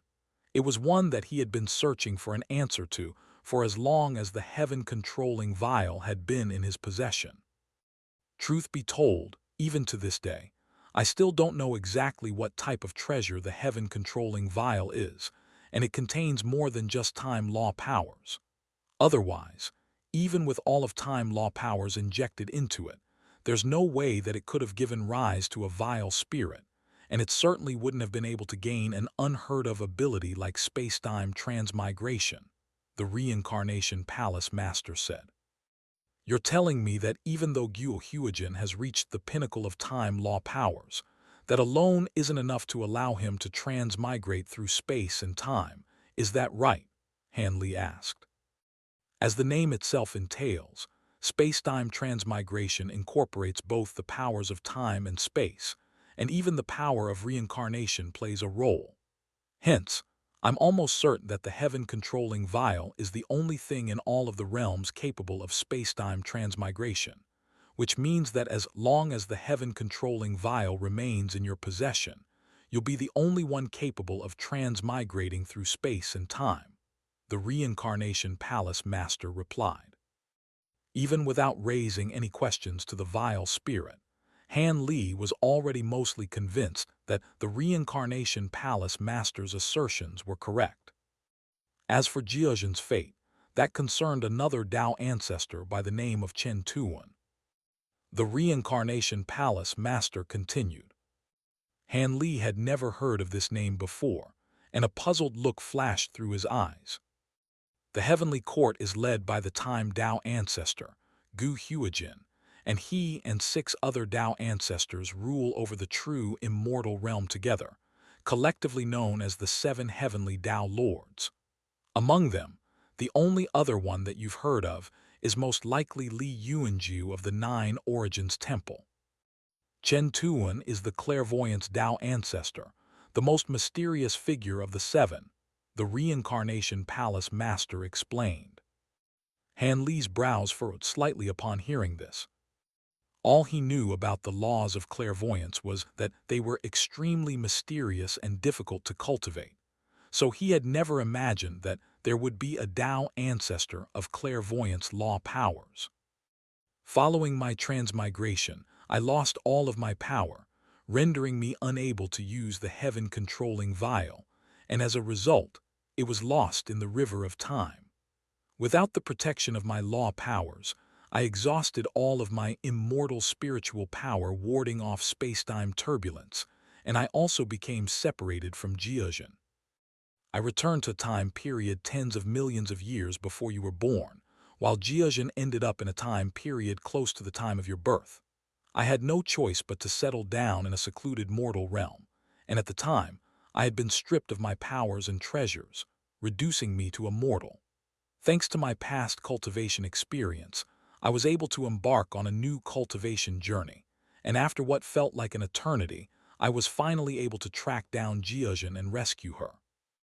At the time, I had already cultivated the laws of reincarnation to the pinnacle of the great encompassment stage and founded the Reincarnation Palace, so I undid her seal and sent her to carry out various missions across the immortal regions as Worm 3. The Reincarnation Palace Master recounted. "Why didn't you tell me?" Worm 3 asked. "If I had revealed to you that you were my daughter, then our fates would have become intertwined, and from that point onward, whenever Chen Tuan looked into my future, he would see you as well. The heavenly court is unable to find me, so they would have been sure to hunt you down instead to use you as leverage against me," the Reincarnation Palace Master explained as he turned to Worm 3 with a guilty look in his eyes. Worm 3 was overcome by a myriad of emotions in the wake of this stunning revelation. Many of the questions that had perplexed her over the years had finally been answered.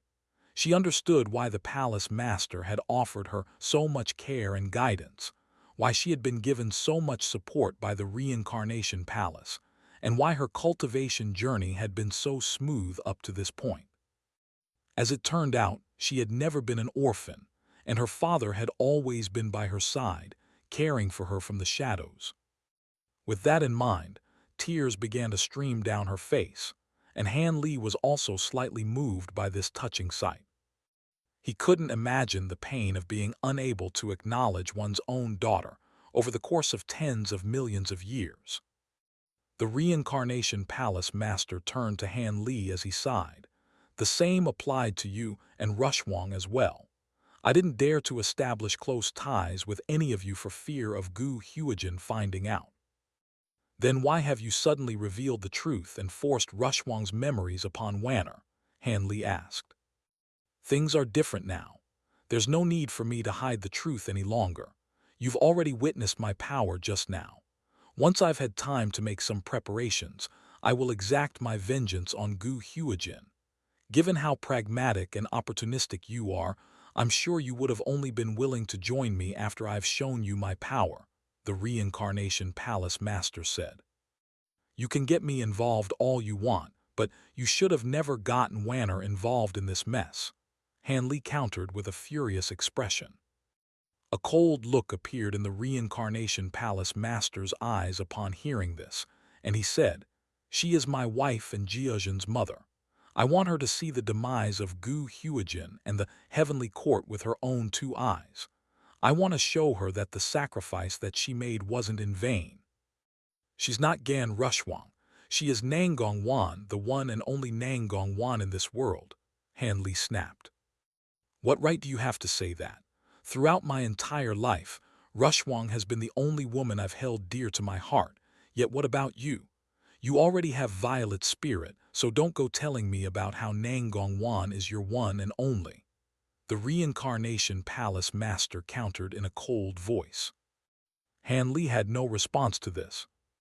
The Reincarnation Palace Master's demeanor softened a little as he said, "Right now, she still has Nangong Wan's memories, and she's only gained Rushwang's memories on top of that. Once she's witnessed my victory over Gu Huijin, I can take back Rushwang's memories and return her to Nangong Wan. It shouldn't be up to you or me whether she becomes Gan Rushwang or returns to being Nangong Wan. Instead, the decision should be hers," Han Li said. "In that case, we'll let her make the decision when the time comes. The clairvoyance of the Heavenmen sect is not to be underestimated. The fact that both of us are present in the same lifetime goes against the natural order, and you may be able to remain hidden for now, but that will no longer be the case once you reach the pinnacle of the great encompassment stage. Once Gu Huijin sets his sights on you, you'll be forced to make a decision of your own, whether to flee and hide or to join me and defy our fate together," the Reincarnation Palace Master said. "With my current powers, getting involved in your conflict with Gu Huijin would be no different from committing suicide. There's a good chance that I'll meet my demise before I even reach the pinnacle of the great encompassment stage," Han Li said. "Our experiences may be different, but both of us have experienced the same hardships, and even our personalities are very similar. On our little sister's wedding day, I returned to the village, but didn't reveal myself to anyone. It was on that day that I decided to sever all of my past karmic ties and dedicate myself solely to the path of cultivation, the Reincarnation Palace Master said. A reminiscent look appeared in Han Li's eyes upon hearing this. Many years ago, he had also returned to the village to witness the scene of his little sister stepping into her bridal sedan chair, and he had made the same resolution to himself. He and the Reincarnation Palace Master were the same person, but it was as if they had become two different people. Despite that, some mysterious force, perhaps fate, had guided him to the true immortal realm and led him to also pursue the laws of time. In the wake of all of these revelations, Han Li was left at a loss for how to assess his relationship with the Reincarnation Palace Master. I understand that this is all very difficult to process, but I've lived your life before and I know what's in your future. Of course, your future may be very different due to my existence, but you know what happened tomorrow. I tried to convince him to join our Reincarnation Palace, but he thought that he would be safe as long as he kept to himself. In other words, by helping me, you are also helping yourself, the Reincarnation Palace Master said. Han Li's mind was feeling very muddled, and after a long silence he replied, "There are some things that I have to think through on my own." "In that case, I won't keep you any longer," the Reincarnation Palace Master said. "Let's see what Rushwang chooses to do once she awakens. If she wants to go with you, then I won't force her to stay, but do you currently possess the ability to protect her?" "There's no need to wait. Now that Wanner has already gotten involved in all of this, I won't be able to protect her, so she'll be safer with you," Han Li said with a shake of his head. "All right," the Reincarnation Palace Master replied. Han Li took a wistful, longing glance at Nangong Wan, then turned to depart. "You came here to use the Six Paths Reincarnation Plate, did you not? Why not use it before you leave?" the Reincarnation Palace Master asked, and Han Li turned back to face him upon hearing this. "Jiazhen, leave with your mother for now," the Reincarnation Palace Master instructed. "Yes, father," Worm 3 replied before making her way into the inner hall with Nangong Wan cradled in her arms. With a sweep of his sleeve, the Reincarnation Palace Master withdrew his spirit domain, then said, "You can bring them in now." Han Li immediately notified Weeping Soul and the others to come in through voice transmission, and by the time they entered the palace, he had already put on his conical bamboo hat again, reverting back into the mysterious Reincarnation Palace Master. "Come with me," he said, then made his way toward the back of the hall. Han Li made no effort to explain to Weeping Soul and the others what had happened, merely gesturing in silence for them to follow along. Violet Spirit could tell that Han Li was not in a good mood, and Weeping Soul could also sense that something was amiss, but neither of them asked any questions. Meanwhile, Shi Chuankong was struck by a sense of familiarity at the sight of the Reincarnation Palace Master, but he couldn't think of where they could have possibly met in the past. Everyone followed the Reincarnation Palace Master to the back of the hall, before entering that spacious underground area. Upon arriving on the stone platform, everyone was greeted by the sight of the Six Paths Reincarnation Plate hovering up above and the dark red pond down below.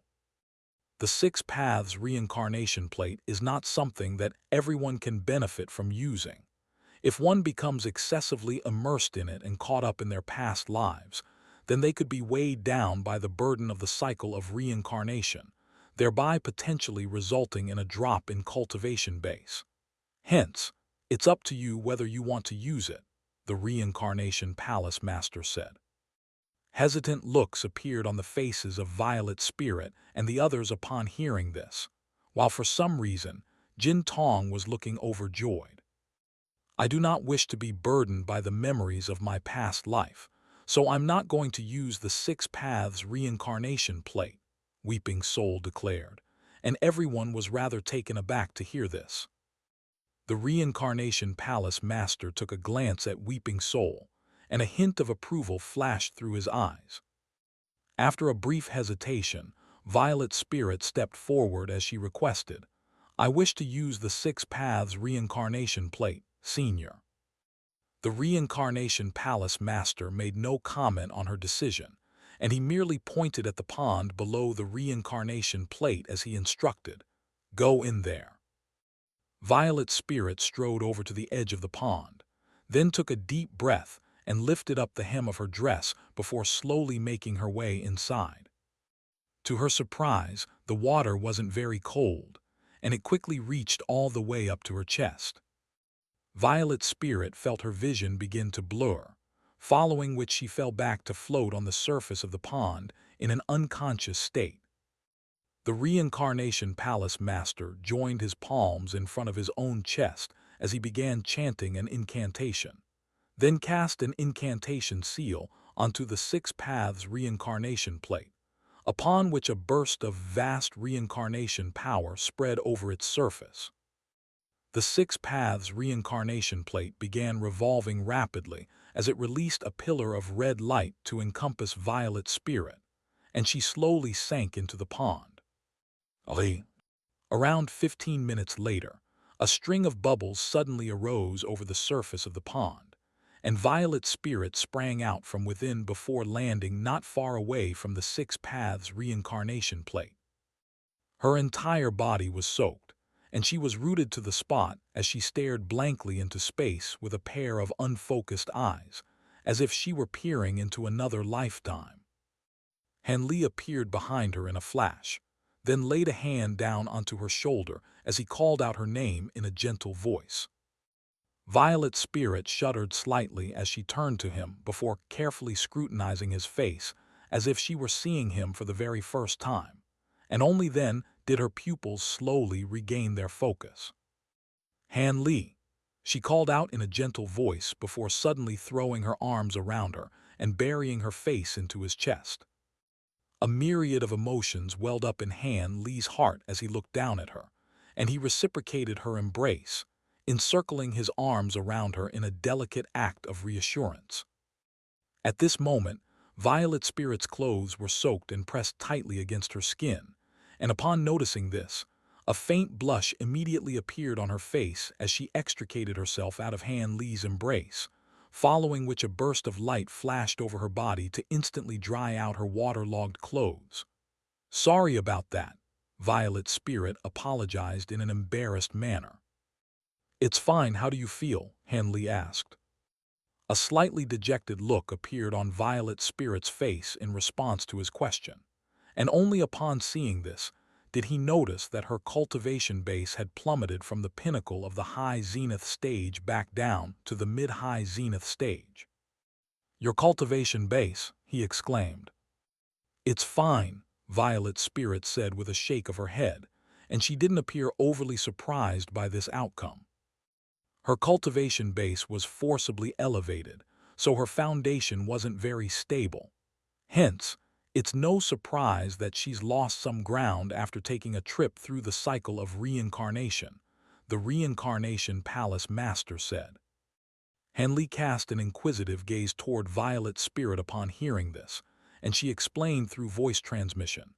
Taoist Zai used a secret technique to strip cultivators using similar cultivation arts to ours of their law powers before forcibly injecting those law powers into our bodies. That's how Shi Chuankong and I were able to make such significant strides in our cultivation. Hence, this is not necessarily a bad thing. Hanli nodded in response, but at the same time, he couldn't help but wonder exactly what past memories she had seen through the Six Paths Reincarnation Plate. Whatever she had seen, it had to have had quite a profound effect on her to cause this drop in her cultivation base. "Who's next?" the Reincarnation Palace Master asked. "I'll pass this time," Shi Chuankong said with slightly furrowed brows. Hanli knew that Shi Chuankong's cultivation base had been elevated through the same illegitimate means as Violet's spirit, so he cautioned through voice transmission. "Brother Shi, I know that both you and Violet's spirit had your cultivation bases enhanced through the same method." With such an unstable foundation, your future cultivation could be compromised. So I don't think it's a bad idea for you to take this opportunity to consolidate your foundation, even if it means losing some cultivation base in the short term. If I accept a regression in my cultivation base now, who knows when I'll be able to return to the great encompassment stage.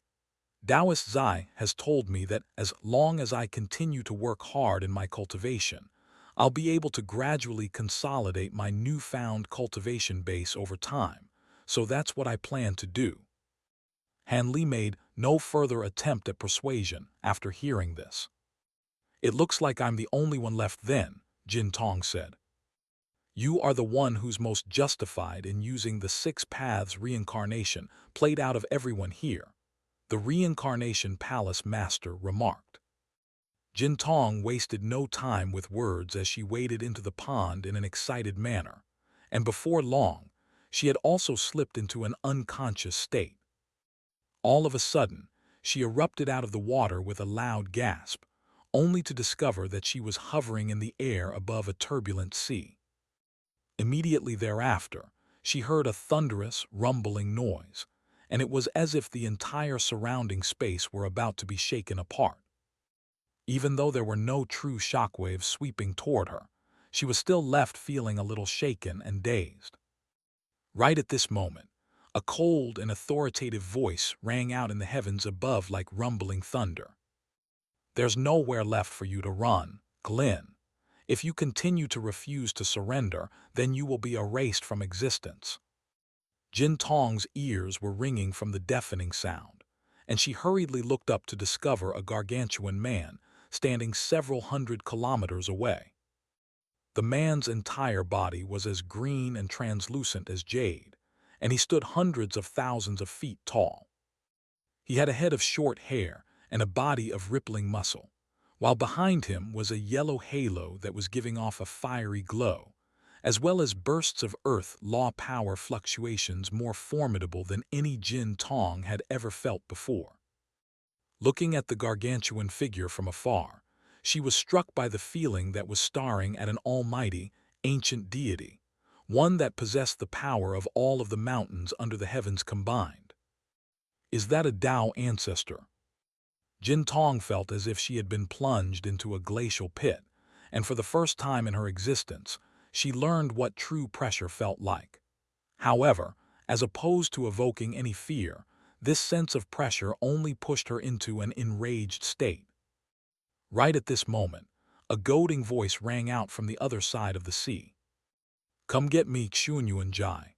Try as you might, you'll never get me to submit to your heavenly court. If you didn't have all these pesky flies to hide behind, I would have already eaten you up like a snack. Jin Tong hurriedly cast her gaze in the direction that the voice was coming from, and right as she did so, the surface of the sea there bulged as an enormous entity rose up from the depths, raising gargantuan waves hundreds of thousands of feet tall. Jin Tong was swept up by the massive waves, and she hurriedly rose up to a higher altitude. From there, she was greeted by an astonishing sight. As it turned out, what she had thought to have been the sea was actually a lost continent that was drifting through space, and the edges of the continent were very jagged and uneven, clearly indicating that it had been broken off by force. All that remained of the clouds in the sky was a thin layer, and beyond that was a boundless, pitch-black space with thousands of powerful heavenly court cultivators littered throughout, all of whom were giving off tremendous earth law power fluctuations. There was a layer of azure light around all of them, forming a gargantuan city in the heavens that looked as if it had been chiseled out a single, colossal piece of jade. There were hundreds of incredibly thick chains hanging down outside the 4 sets of city gates, and they trailed all the way down to the broken continent below to connect it to the Jade City. This was an unfathomably powerful subjugation formation, and it had clearly been set up as part of a meticulous plan. Right at this moment, bursts of thunderous rumbling came ringing out incessantly from the continent down below, and the giant bulge that had emerged over the surface of the sea began to turn extremely murky. At the same time, a series of enormous cracks began to appear on the edges of the broken continent, and it began to disintegrate bit by bit. An earth-shattering boom rang out as the continent finally completely shattered, and a golden beetle that was over 100,000 feet in size burst out of the giant bulge in the sea. Its 6 golden wings were flapping incessantly, sending almighty whirlwinds sweeping through the air in all directions. Jin Tong was immediately able to tell that this golden beetle was also a gold-devouring beetle, just like herself, but it possessed the cultivation base of a Tao ancestor. However, at the moment, the gold-devouring immortal's golden exoskeleton was severely ravaged and broken, and large chunks of its wings were missing. At the same time, enormous, jade chains were wound around all parts of its body, and they were the very same chains hanging down from the city above. As soon as the golden beetle appeared, the chains hanging down from the jade city in the sky instantly stretched taut, and the entire city began to descend upon it. At the same time, the azure giant by the name of Xuanyuanjai stepped forward and raised a fist, and bands of green light converged from all directions, forming an enormous green vortex that came crashing down upon the golden beetle. The golden beetle remained completely unfazed, as it rose up in a fearless manner to bite down onto Xuanyuanjai's gargantuan fist. A loud crack rang out as half of Xuanyuanjai's arm exploded violently, and the jade chains bound to the golden beetle's body clattered and rattled incessantly from the resulting shockwaves. At the same time, the jade city finally fell upon the golden beetle, upon which it began to glow with blinding, azure radiance. The golden light around the golden beetle's body exploded, and countless golden scraps began peeling rapidly off its body like scraps of paint from an old and dilapidated wall, presenting a miserable sight to behold. Xuanyuanjai, you're dreaming if you think you can claim my body. The day I return to the heavenly court is the day that you and those 6 other scoundrels meet your collective demise. The golden beetle chortled as a burst of blinding, golden light appeared over its body, and a burst of incredibly fearsome shockwaves erupted in all directions. A series of cracks appeared over the surface of the Jade City as the almighty, golden shockwaves swept over it, and the hundreds of heavenly court cultivators within the city instantly perished as their bodies exploded into countless pieces. "You're not getting away," Xuanyuanjai roared. At this point, his destroyed arm had already fully regenerated, and he raised both hands to conjure up a huge, green net that encompassed the vast expanse of golden light. Right at this moment, a tall and elegant woman appeared within the golden light, then raised her hands to the heavens before bringing them apart, tearing open the giant net and the jade city above. Even the broken sky was parted by her almighty power, creating a gargantuan spatial rift. Countless tiny rays of light that held swarms of infantile gold-devouring beetles surged into the spatial rift like a golden river, where they were then scattered in all directions by the spatial turbulence within the rift. These beetles were like dandelion seeds, and no one knew where they were going to drift to. Jin Tong could feel her own blood boiling in her veins as she witnessed this sobering scene.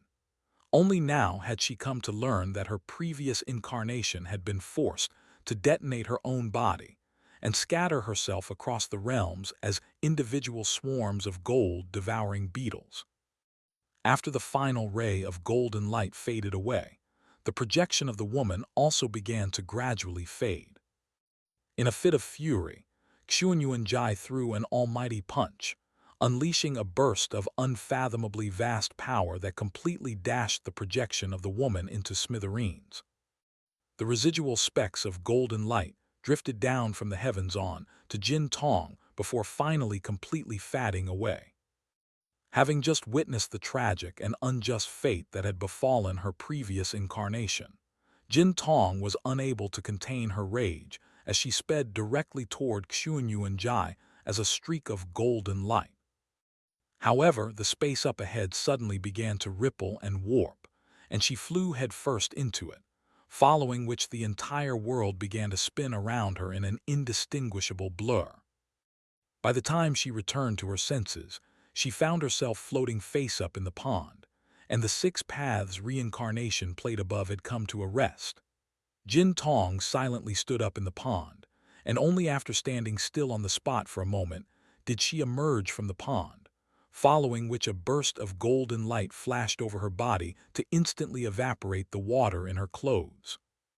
To Han Li's astonishment, he discovered that she had reached the mid-great encompassment stage, albeit, judging from her aura, her cultivation base was still a little unstable. Furthermore, what was even more alarming to him was the immense killing intent that had crept into her aura. "It looks like you've seen how your past incarnation met her demise," the Reincarnation Palace Master remarked. Jin Tong instantly turned to him upon hearing this, and her eyes were like a pair of daggers as she asked, "You know about my past?"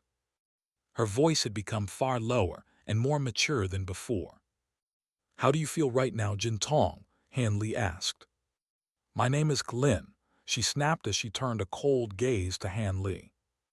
Her expression then softened a little as she sighed. "At least, that was once my name." Tao ancestor Klin was once the ruler of all arthropods across the true immortal realm, but she was slain by the Earth Tao ancestor, Xuanyuan Jai, for her refusal to submit to the heavenly court. Right before she passed, she split her own body into countless gold-devouring beetles, which were scattered across all of the realms, the Reincarnation Palace recounted. Everyone was very much taken aback to hear about this chapter in Jin Tong's past. "Xuanyuan Jai is one of the 7 heavenly Tao lords, right?" Shi Chuankong asked. "That's right. He is Gu Huajin's most loyal subordinate, and after slaying Tao ancestor Glin, he instructed his forces to hunt down all of the arthropods in the true immortal realm. The 9 arthropod monarchs under Tao ancestor Klin were all killed by him, and in the wake of his campaign, what little remained of the arthropods were forced to flee to the lower realms. Since then, countless eons have passed by, and they've already. Xuanyuan Jai, you'll pay for what you've done." Jin Tong spat through gritted teeth as she clenched her fists tightly. She then heaved a slightly deflated sigh as she said, "Forget it, just call me Jin Tong or now. Even though I've recovered my memories, I'm still not used to the name Klin. I'll reclaim my name once I've slain Xuanyuan Jai." Right at this moment, Shi Chuankong suddenly asked, "Why is it that Jin Tong has already reached the mid-great encompassment stage, but she didn't have to sever a corpse soul to get there?" Only then did everyone else come to realize that this was indeed the case, and they turned to the Reincarnation Palace Master for an explanation. "She's different from the average cultivator in that she's a spirit insect that was nurtured by heaven and earth. On top of that, she was born with mastery over the laws of devouring, which allows her to elevate her cultivation base by devouring her brethren. Additionally, she's a part of a Tao ancestor to begin with, so she doesn't need to sever any corpse souls. Once all of the gold-devouring beetles in existence come together again, she'll be able to regain her power as a Tao ancestor," the Reincarnation Palace Master explained. "What are your plans from here onward?" Han Li asked. "I'm going to hunt down the rest of my brethren, then seek out vengeance against Xuanyuan Jai," Jin Tong replied without any hesitation, and Han Li nodded in approval of this plan. He could see that Jin Tong no longer had the heart of a child that she once did. Jin Tong hesitated momentarily, then continued, "This is where we part ways. I'll try to repay you for everything you've done for me if the opportunity arises." Han Li knew that this separation was going to be different from their previous separations, and with that in mind, he couldn't help but feel a sense of sorrow. Even so, he still nodded as he said, "I have my own path to walk as well. We are already very fortunate to have been able to accompany one another for so long. Make sure to look after yourself now that you're on your own." Jin Tong nodded in response, then departed without another word. Han Li watched her leave until she was out of sight, yet right as he was about to turn his gaze back to Weeping Soul and the others, Jin Tong's voice suddenly rang out from afar. "I'll come back to you once I've recovered my powers and exacted my revenge, uncle." A faint smile appeared on Han Li's face upon hearing this. A mid-great encompassment stage gold-devouring immortal is a powerful ally. You're not going to try to convince her to stay? The Reincarnation Palace Master asked. "Why would I do that? She'll come back when she's ready," Han Li replied. The Reincarnation Palace Master nodded in response, then said, "Now that all of you who wish to use the Six Paths Reincarnation Plate have had a chance to do so, it's time for you to leave." Han Li did as they were told, and as they emerged from the underground palace, they discovered that the crimson clouds in the sky and the ever-present Six Paths gale winds had all vanished. "Let's go," Han Li said, and Violet Spirit and Shi Chuankong nodded in response before preparing to depart with him, but Weeping Soul remained where she was. "Master, I want to stay in the underworld for a while," Weeping Soul said. "Why is that?" Han Li asked. "During my time with you, I've witnessed so many powerful cultivators, and the more I see, the more I come to realize just how inept I am. If I continue to remain by your side, eventually, you'll leave me far behind, and I'll become nothing more than a hindrance to you. The underworld is a place that's more suited to my cultivation, so I want to stay here and enhance my own powers before I return to your side," Weeping Soul replied. "Don't think of yourself as a hindrance. You've been an incredible help to me ever since our reunion in the Gray Realm.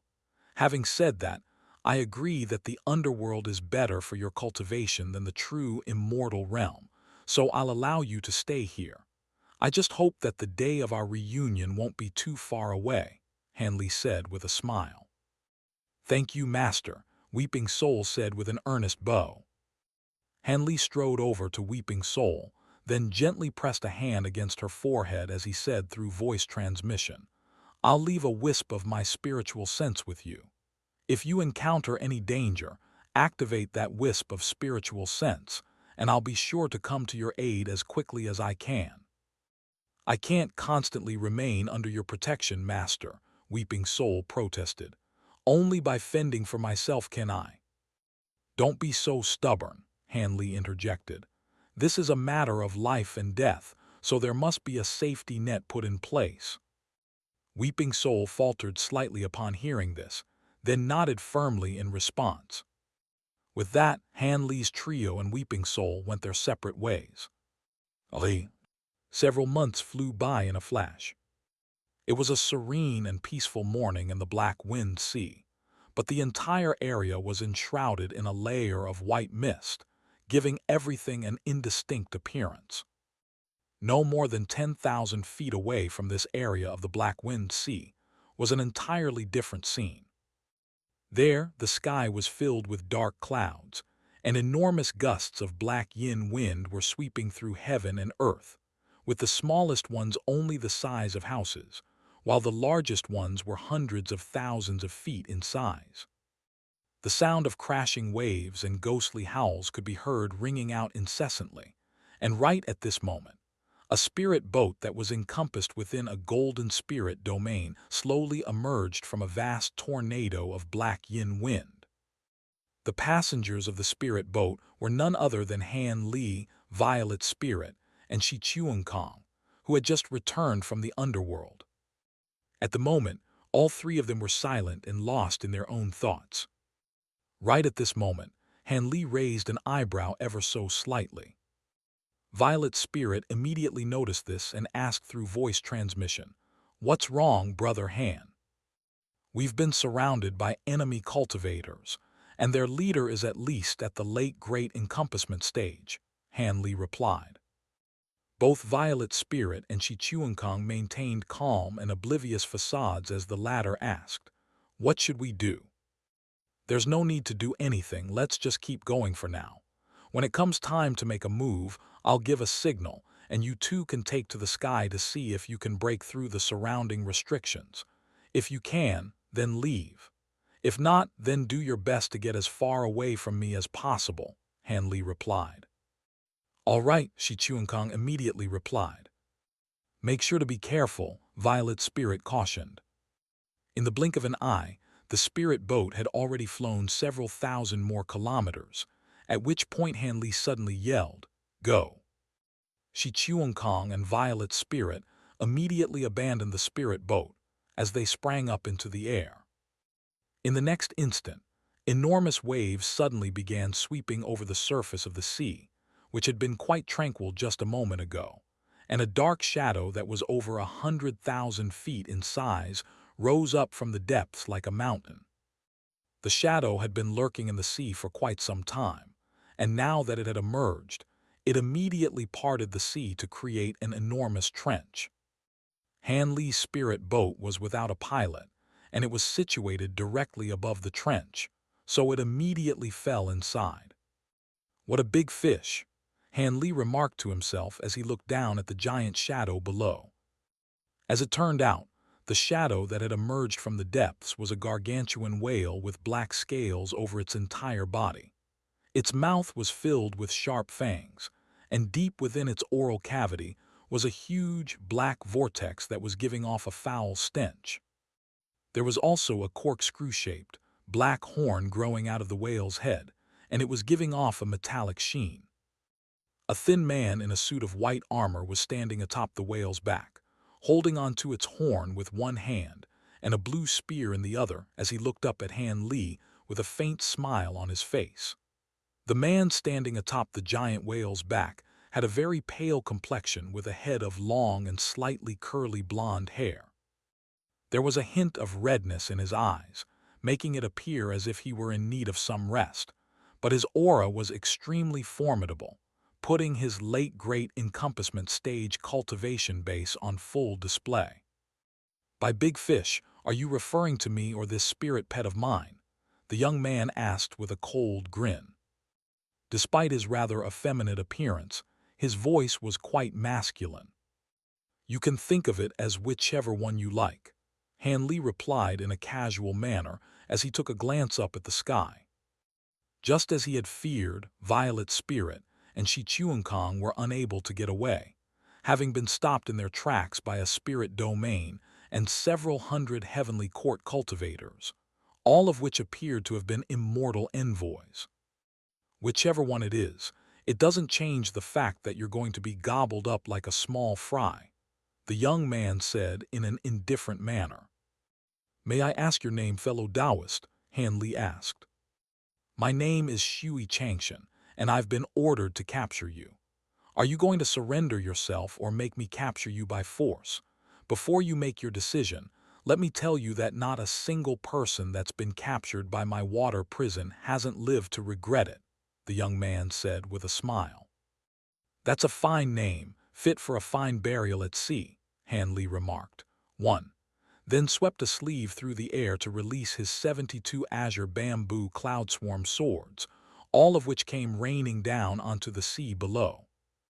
Countless arcs of golden lightning erupted out of the swords before coming together to form an enormous sword formation, with a sea of lightning crashing and churning within. A deafening thunderclap rang out as countless pillars of lightning as thick as water vats came crashing down from the heavens, and the giant whale let loose a low call as it reflexively sank a little into the water, seemingly quite fearful of these pillars of lightning. There's no need to fear. It's just a bit of cardinal heavenly lightning, Shui Changshan said in a reassuring manner, then released his spear before thrusting a palm down toward the surface of the sea below. A burst of dull rumbling rang out from the seabed, and all of the seawater within a radius of hundreds of thousands of kilometers instantly converged toward this area in a frenzy. Countless swirling water spouts rose up around Shui Changshan to clash against the pillars of lightning crashing down from above, and a string of deafening explosions rang out as the entire area was filled with violent seawater and explosive golden lightning. Shui Changshan looked up into the sky to see a dazzling ball of golden light, standing within which was Han Li, who had his arms crossed and was looking down at Shui Changshan with a cold expression.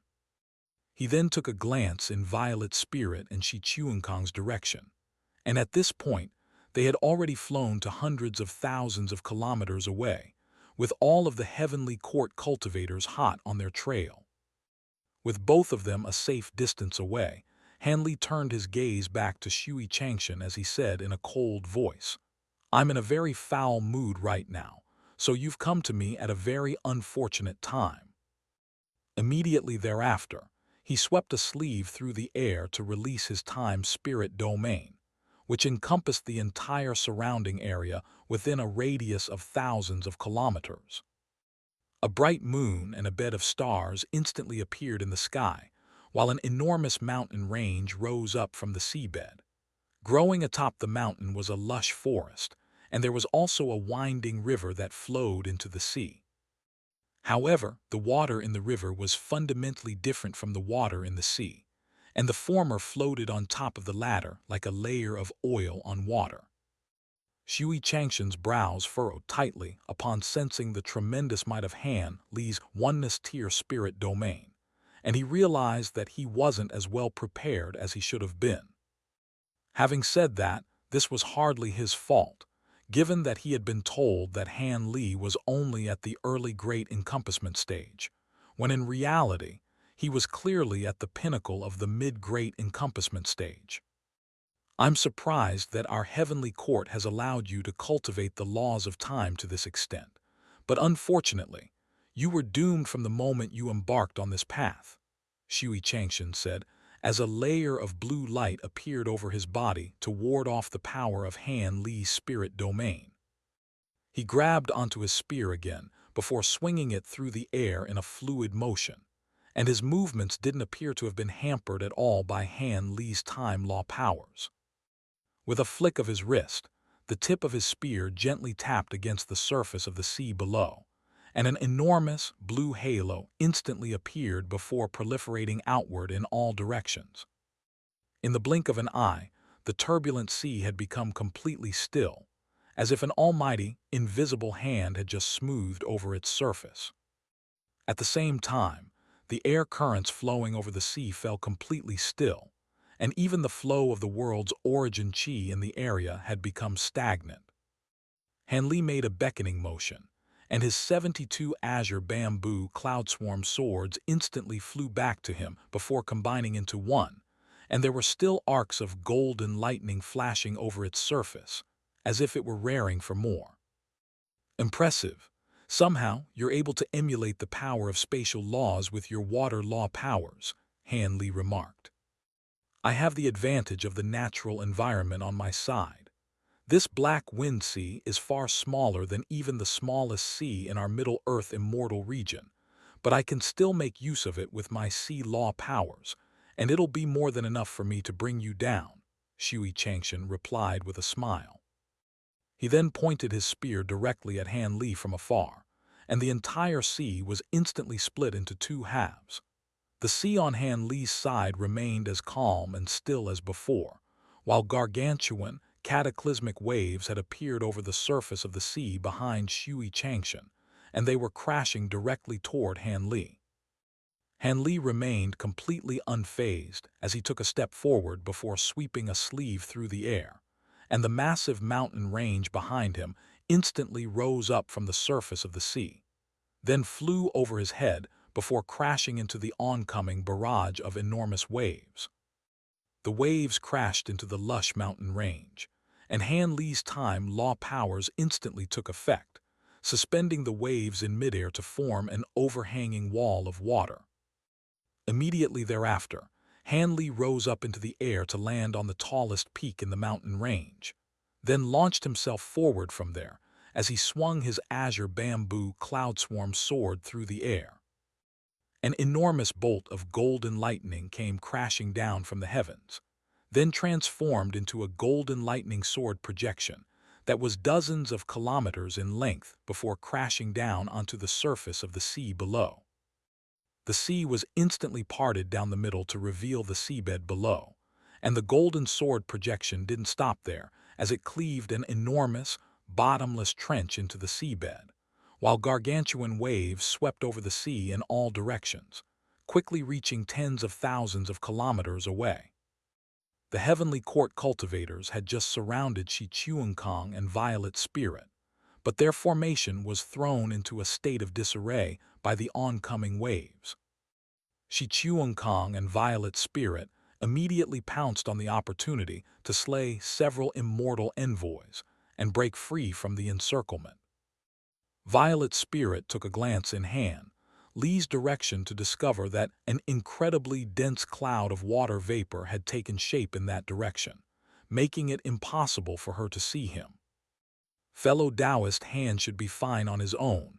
Compared with him, we're the ones who need to be careful, Shi Chuankong cautioned. Violet Spirit knew that he was right, but she still couldn't help but feel a little concerned for Han Li. Ever since they left the underworld, she could sense that he had been in a rather tumultuous state of mind. Despite her concerns, she didn't dare to allow herself to get distracted, and she returned her full attention to the battle at hand. Otherwise, if they were overwhelmed and required Han Li to rescue them, then they would only be placing him in even more peril. The sword strike unleashed by Han Li was extremely formidable, comparable in power to what he had previously been able to unleash using the Almighty Sword formation, but it had failed to strike its target as Shui Changshan was suddenly nowhere to be seen. At this moment, it felt as if the entire sea were filled with Shui Changshan's aura, making it impossible for Han Li to track down his precise location. Right at this moment, a gargantuan vortex suddenly appeared over the surface of the sea directly beneath Han Li, and it was giving tremendous suction force. Han Li immediately rose up higher into the sky, but the vortex rose up along with him, threatening to devour him like the mouth of some colossal predator. Swept up in the vortex, violent currents converged toward Han Li, exerting compressional force upon him from all directions. A blue vortex had appeared around each of his hands and feet, and they were so powerful that Han Li was unable to struggle free from them.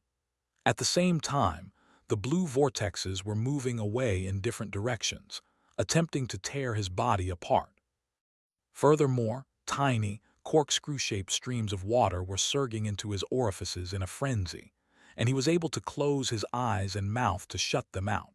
But he was unable to cover his ears and nose with his hands, so the streams of water were able to force their way in. Han Li felt a sharp pain in his ears and nostrils as streams of water that were imbued with sea law powers infiltrated his body. Right at this moment, Shui Changshan reappeared in front of Han Li, and he rested the tip of his spear against Han Li's glabella as he said, "Seawater has already entered your internal organs, so surrender now, or I'll squeeze your heart to a pulp, then punch your liver, spleen, lungs, and kidneys full of holes.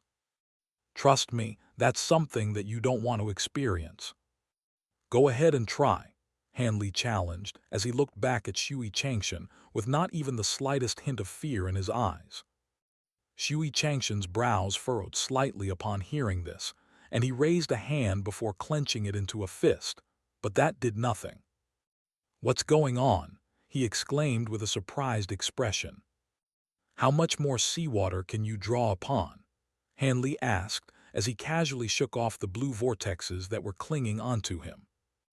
"It's that river," Shui Changshan exclaimed as a look of realization appeared on his face. The time law powers from Han Li's River of Time had already seeped into the surrounding seawater, so it was naturally no longer under Shui Changshan's control. Shui Changshan let loose a loud roar as a burst of blue light surged out of his body before flowing into his spear, and a ball of blinding, blue light shot out of the tip of the spear before exploding right in front of Han Li's head. However, Han Li was prepared for this, having already channeled his heavenly baleful purgatory arts. All 1,800 of his profound acupoints had lit up, while a layer of hexagonal scales had appeared over his skin. A thunderous explosion rang out as all of the seawater within a radius of thousands of kilometers was instantly vaporized, while devastating shockwaves erupted through the air in all directions, sweeping up waves as tall as mountains while also scattering even the clouds in the sky. Shi Chuankong looked up to discover that the spirit domain looming over the area had been withdrawn at some point, and he hurriedly grabbed onto Violet's spirit before teleporting both of them tens of thousands of kilometers away in the blink of an eye using a spatial secret technique. The Heavenly Court cultivators were not so fortunate, and they were struck by the enormous waves before tumbling into the sea, with some of the weaker ones among them knocked unconscious on the spot. On this day, the entire Black Wind Sea was thrown into a state of disarray. Even Dark Vale Island, which was almost on the other side of the Black Wind Sea, had been forced to deal with unprecedented tsunamis, and an immeasurable amount of damage would have been incurred had it not been for the timely activation of the island's protective formation. In the wake of the explosion, the seawater had evaporated to reveal the parched seabed down below, and there was a powerful wall of energy keeping the seawater from gushing back into the affected site. Han Li was standing on the ridge of a broken mountain on the seabed, and the scales on his body were gradually receding. His forehead has been reduced to a mass of bloody and mangled flesh, making it appear as if he had suffered very severe injuries, but in reality, it was only a minor concern. A projection of the twin births tree appeared over his glabella, and the flesh on his forehead quickly began to heal. Thousands of kilometers away, the mountain range formed by Han Li's spirit domain was still standing, and vines were sprouting out of the forest formed by the Eastern Vicissitudes divine tree in a frenzy, before wrapping themselves around Shui Changshan's ankles. Veins were bulging on Shui Changshan's forehead as he struggled with all his might to free himself, but his movements had become extremely slow and sluggish. As it turned out, the golden moon had descended to hover in the air behind him, and it was giving off countless rays of golden light. Han Li flew over to Shui Changshan, then swung his sword down upon the latter's head without any hesitation. "No, you can't kill me," Shui Changshan yelled as a fearful look flashed through his eyes. However, Han Li paid him no heed as he swung his sword down in a swift and forceful motion, and the blade of the sword sliced into Shui Changshan's body with ease. However, in the instant that the sword made contact with Shui Changshan, his body suddenly liquefied before enveloping the azure bamboo cloudswarm sword. Han Li harumphed coldly upon seeing this, and a burst of formidable sword chi and golden lightning erupted out of the sword at his behest, instantly pulverizing Shui Changshan's liquefied body. He then cast his gaze into the distance as he mused to himself. As expected, late great encompassment cultivators are not so easy to kill. Thousands of kilometers away, a humanoid form began to take shape from the water vapor in the air, and in the blink of an eye, Shui Changshan was back. "You've successfully enraged me, Han Li. I gave you the option to surrender, but that option is no longer open to you now," Shui Changshan declared with a furious expression. "You're not very quick to catch on, are you?" Han Li scoffed. Shui Changshan faltered slightly upon hearing this, then inspected his own internal condition to discover that there was nothing amiss aside from the fact that he had suffered some cultivation-based regression. "Quit trying to bluff me, All of a sudden, his voice abruptly cut off as an incredulous look appeared on his face. "How could this be? How has my cultivation base regressed by this much? There shouldn't have been this much regression even if my body was destroyed by you once," he exclaimed in an alarmed voice. Han Li offered no explanation as he looked back at Shui Changshan with a cold sneer. Having spent so much time in Han Li's five-elemental illusory world, his cultivation base was naturally going to suffer a severe regression.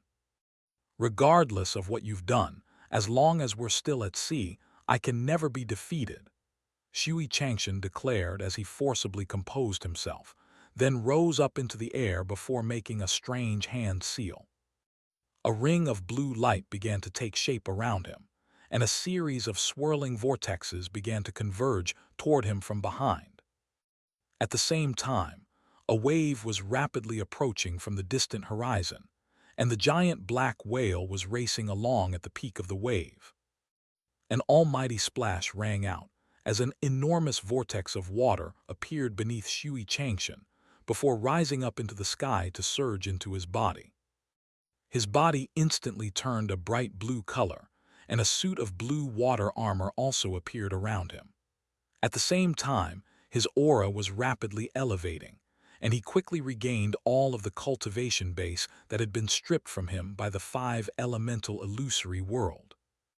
All of the seawater within a radius of close to 100,000 kilometers was sucked dry, leaving behind a vast expanse of parched earth that was littered with the dried and withered remains of marine demon beasts, including those of the black whale. Absorbing power directly from the sea like this was clearly very strenuous on Shui Changshan, and he swelled to over 100,000 feet tall, but blue cracks had also begun to appear over his body. His aura had already reached the pinnacle of the great encompassment stage, yet he still wasn't satisfied, continuing to draw upon more and more of the power of the sea, and Han Li's expression darkened slightly upon seeing this. All of a sudden, bursts of golden ripples surged out of his body, instantly spreading over a radius of hundreds of thousands of kilometers. A blazing fireball that was over 100,000 feet in size came plummeting out of the sky, and it was giving off such intense heat that the air temperature in the entire area was instantly raised by several thousandfold. The seawater that was converging toward Shui Changshan was evaporated by the scorching heat before it was able to reach him, and the entire seabed was quickly reduced to a parched desert. All of a sudden, Shui Changshan found himself unable to draw upon any more power from the sea, and his water attribute law powers also began to rapidly dissipate in the unbearable heat. "This has to be an illusion," he exclaimed in an incredulous manner. "An illusion? Sure, you can think of it as that if you want," Han Li said with a faint smile. "No, that's not right. No illusion, no matter how powerful, would be able to affect my law powers. Aren't you cultivating the laws of time? How are you capable of something like this?" Shui Changshan exclaimed as a hint of panic began to creep into his voice. Han Li offered no explanation, as the gargantuan fireball continued to plummet toward Shui Changshan from above. "So be it. It's not like you stand any chance against me at my current cultivation base anyway," Shui Changshan sighed, then brought his hands apart as if he were simulating the act of drawing a bow. An enormous, blue bow instantly appeared in his grasp, with an equally enormous arrow nocked on its string. Upon closer inspection, it was clear that the arrow was actually the blue spear that he had been wielding earlier. As he drew back the bowstring, bursts of immense law powers instantly began to surge into the arrow, and a vortex of blue light emerged from its tip. The arrow was then let loose with a piercing whistling sound, leaving clusters of black spatial rifts in its wake. The blazing fireball up above was torn apart and exploded into countless far smaller fireballs, while the arrow continued to race toward Han Li at an extraordinary speed. Han Li made no effort to evade the arrow as he channeled his heavenly baleful purgatory arts, and all his 1,800 profound acupoints lit up as he swung his azure bamboo cloudswarm sword through the air. Countless arcs of golden lightning erupted out of the sword, forming a gargantuan, golden sword projection that clashed against the blue arrow. An deafening boom rang out as both the arrow and the sword projection exploded upon impact, and a colossal spatial rift was left behind in the wake of the explosion, resembling the cavernous mouth of some unspeakable leviathan. Right at this moment, Han Li flew through the air below the spatial rift with his sword aimed directly at the heart of Shui Changshan's giant body. Shui Changshan was already prepared for an attack from Han Li, and in retaliation, he swung a palm down upon him, attempting to swat him out of the sky like a bug. His palm descended with incredible speed and the fearsome power of a tsunami, but it failed to strike its target as Han Li abruptly vanished in a wraith-like manner, before reappearing behind him in the form of a devilish deity with 3 heads and 6 arms, standing at over 10,000 feet tall. Its 6 arms held terrifying power, and it swung its fists through the air in a rapid-fire barrage. Countless fist projections came crashing down upon Shui Changshan's body, producing a string of deafening booms rang out in such rapid succession that it culminated in one continuous and unbroken chorus of rumbling. The barrage was so ferocious that Shui Changshan was unable to even get away, and his suit of blue water armor was instantly destroyed, while his enormous body toppled over like a mountain. All that could be heard was the sound of Han Li's falling fists, and vast clouds of water vapor rose up from Shui Changshan's body, permeating throughout the entire surrounding area in a radius of hundreds of thousands of kilometers. Violet Spirit and the others were already extremely far away at this point, yet the sound was still deafening even to them, and both sides reflexively stopped what they were doing to see what was happening. After what seemed like an eternity, the rumbling finally died down. As the dust settled, it was revealed that Han Li had already reverted back to his human form, and laying at his feet was a mangled body that was only just barely recognizable as one that belonged to a human.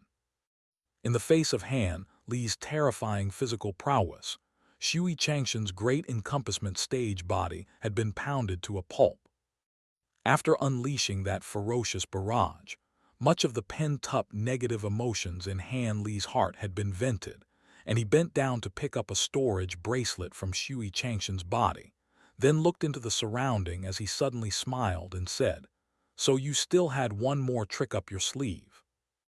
As soon as his voice trailed off, the surrounding space warped slightly before a series of narrow streets began to take shape before his eyes, and it was as if he had been teleported to a mortal city. The surrounding streets were very bustling and rowdy, and Han Li could even smell the aroma of freshly cooked steamed buns wafting out of a nearby shop. "You've concealed yourself quite well," Han Li remarked with a smile, then suddenly inhaled deeply before blowing out a forceful breath. A fierce gust of wind swept through the air, and the entire city dissipated like the illusion that it was. Meanwhile, Shui Changshan's soul had already fled to tens of thousands of kilometers away. With a sweep of his sleeve, Han Li released a streak of golden sword qi that was enveloped in time law powers, and it instantly vanished into the distance. Immediately thereafter, an anguished wail rang out, marking the demise of Shui Changshan. The other heavenly court cultivators were horrified to see this, and they hurriedly fled the scene. Shi Chuankong and Violet Spirit made no effort to stop them as they flew over to Han Li's side, right as his mantra domain faded away to reveal the seabed. The surrounding seawater gushed inward, and by the time the chasm was filed, the sea level had noticeably dropped. Violet Spirit was very relieved to see that Han Li was unharmed, and she sighed, "You've become more powerful than I could have ever imagined, Brother Han." "It's still not enough," Han Li said. "I didn't think we'd be ambushed as soon as we returned to the true, immortal realm.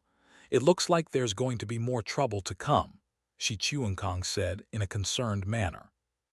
"That's not really anything unexpected," Han Li said with a smile. "Do you have any plans from here?" "I'm planning to return to the Devil Realm," Shi Chuankong sighed. "There's been a great deal of unrest in the true immortal realm of late, so given your status, it would indeed be safer to return to the Devil Realm," Han Li replied with a nod. "Why don't you come to the Devil Realm as well, fellow Taoist Han? Uncle Zai has already left the Sculpture spatial domain and conquered close to half of the Devil realm. Under his protection, you won't have to worry about being hunted by the Heavenly Court, Shi Chuankong suggested. It's fine, I can fend for myself. Right now, all I want is to find a place to cultivate in peace, and I have no desire to get swept up in any other conflicts, Hanley said as he took a meaningful glance at Shi Chuankong. A slightly sheepish look appeared on Shi Chuankong's face. He had indeed invited Han Li to the Devil Realm with the intention of recruiting him as an ally. In that case, it looks like we'll have to part ways here as well, fellow Taoist Han. What are your plans, Violet Spirit? Are you going to return to the Devil Realm as well? Shi Chuankong asked. Violet Spirit turned to Han Li, seemingly to ask his opinion on the matter. Like I said, the true Immortal Realm is a very unsafe place right now, so I think you should return to the Devil Realm with fellow Taoist Shi, Han Li said. What about you? Violet Spirit asked. Wanner is currently in the Reincarnation Palace, so that's where I'll go, Han Li replied. You're going back to the Reincarnation Palace? Violet Spirit asked as her brows furrowed slightly. Please don't make any rash decisions, fellow Taoist Han. The Reincarnation Palace is powerful enough to stand toe-to-toe with the Heavenly Court, and we've all personally witnessed the Reincarnation Palace Master's powers, Shi Chuankong hurriedly said in an alarmed manner. I won't do anything reckless. At the very least, I have to reach the late Great Encompassment stage before I make a move, Han Li replied. Given that both of them were cultivating one of the three paramount laws, Han Li couldn't expect to overcome the Reincarnation Palace Master at an inferior cultivation base, as he could with other cultivators. The Reincarnation Palace Master himself was only at the late Great Encompassment stage, yet he had been able to crush Bone Emperor with ease. The more Han Li pursued the cultivation of the laws of time, the more he came to understand just how fearsome time law powers were, and he had a feeling that he would undergo another drastic evolution upon reaching the late Great Encompassment stage. I want to stay with you, Violet Spirit suddenly said. Han Li's brows furrowed slightly upon hearing this. It's not safe to be with me right now, you should. I wasn't able to stay by your side in the mortal realm or the spirit realm, and that's always been something that I've regretted, so please let me stay with you from now on, Violet Spirit interjected with an imploring look in her eyes. Han Li's expression softened a little upon hearing this, and he nodded in response. He had also felt rather indebted to Violet Spirit, as he had never been able to stay with her for an extended period of time. A bright smile appeared on Violet Spirit's face upon seeing this, and the entire world seemed to have been lit up by her beauty. In that case, I'll return to the Devil Realm on my own, and I'll inform Uncle Zai of your decision. May we meet again, Shi Chuankong said as he cupped his fist in a salute, and a barely detectable hint of dejection flashed through his eyes. Look after yourself, Han Li said as he returned the salute. Shi Chuankong's gaze lingered on Violet Spirit for a moment, following which he sped away as a streak of silver light. Despite Shi Chuankong's best efforts to hide his feelings, Han Li and Violet Spirit had naturally caught on to some of the telltale signs. Fellow Taoist, she has helped me a lot in the Devil Realm, but I have no entanglements with him, Violet Spirit said.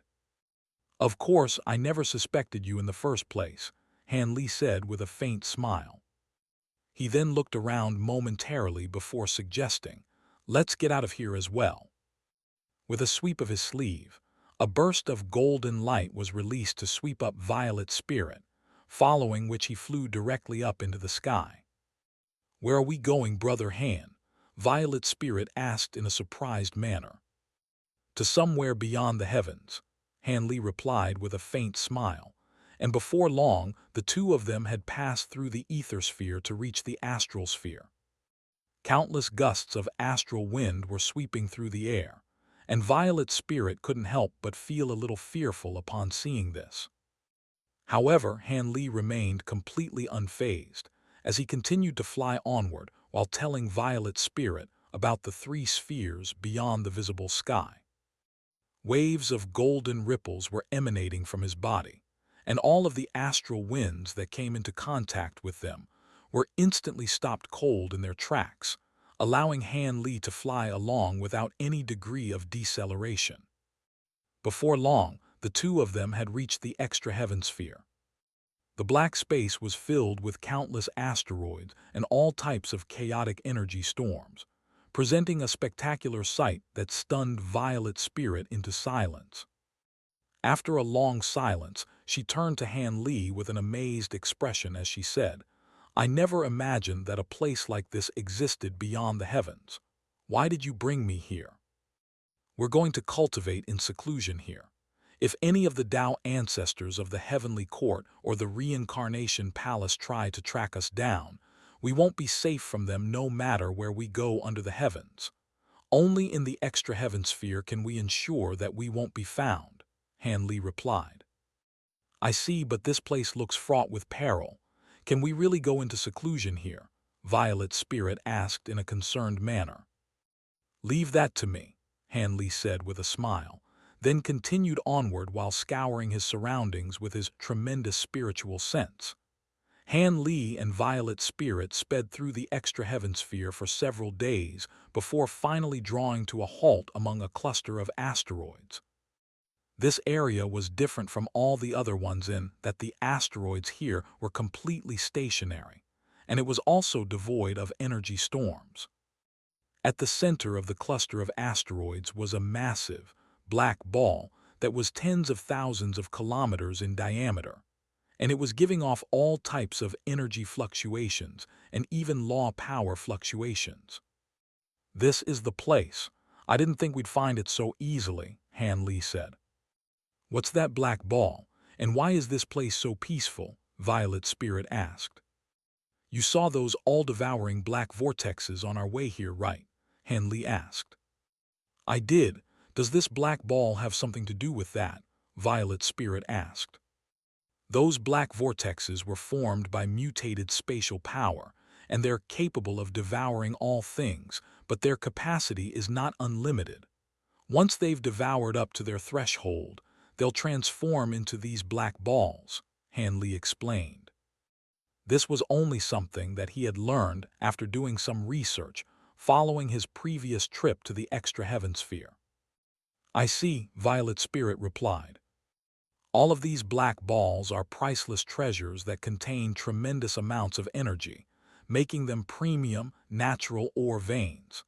It's just a pity that they're too big to be stored in spatial treasures, and they're impossible to transport through the astral sphere down below," Han Li said. "That is indeed quite a pity," Violet Spirit replied with a thoughtful nod.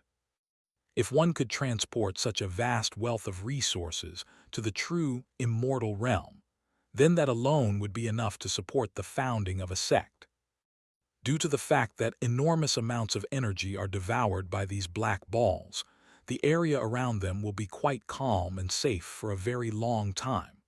On top of that, these balls contain immense world's origin chi, making them ideal to cultivate in, so let's go into seclusion here," Han Li said.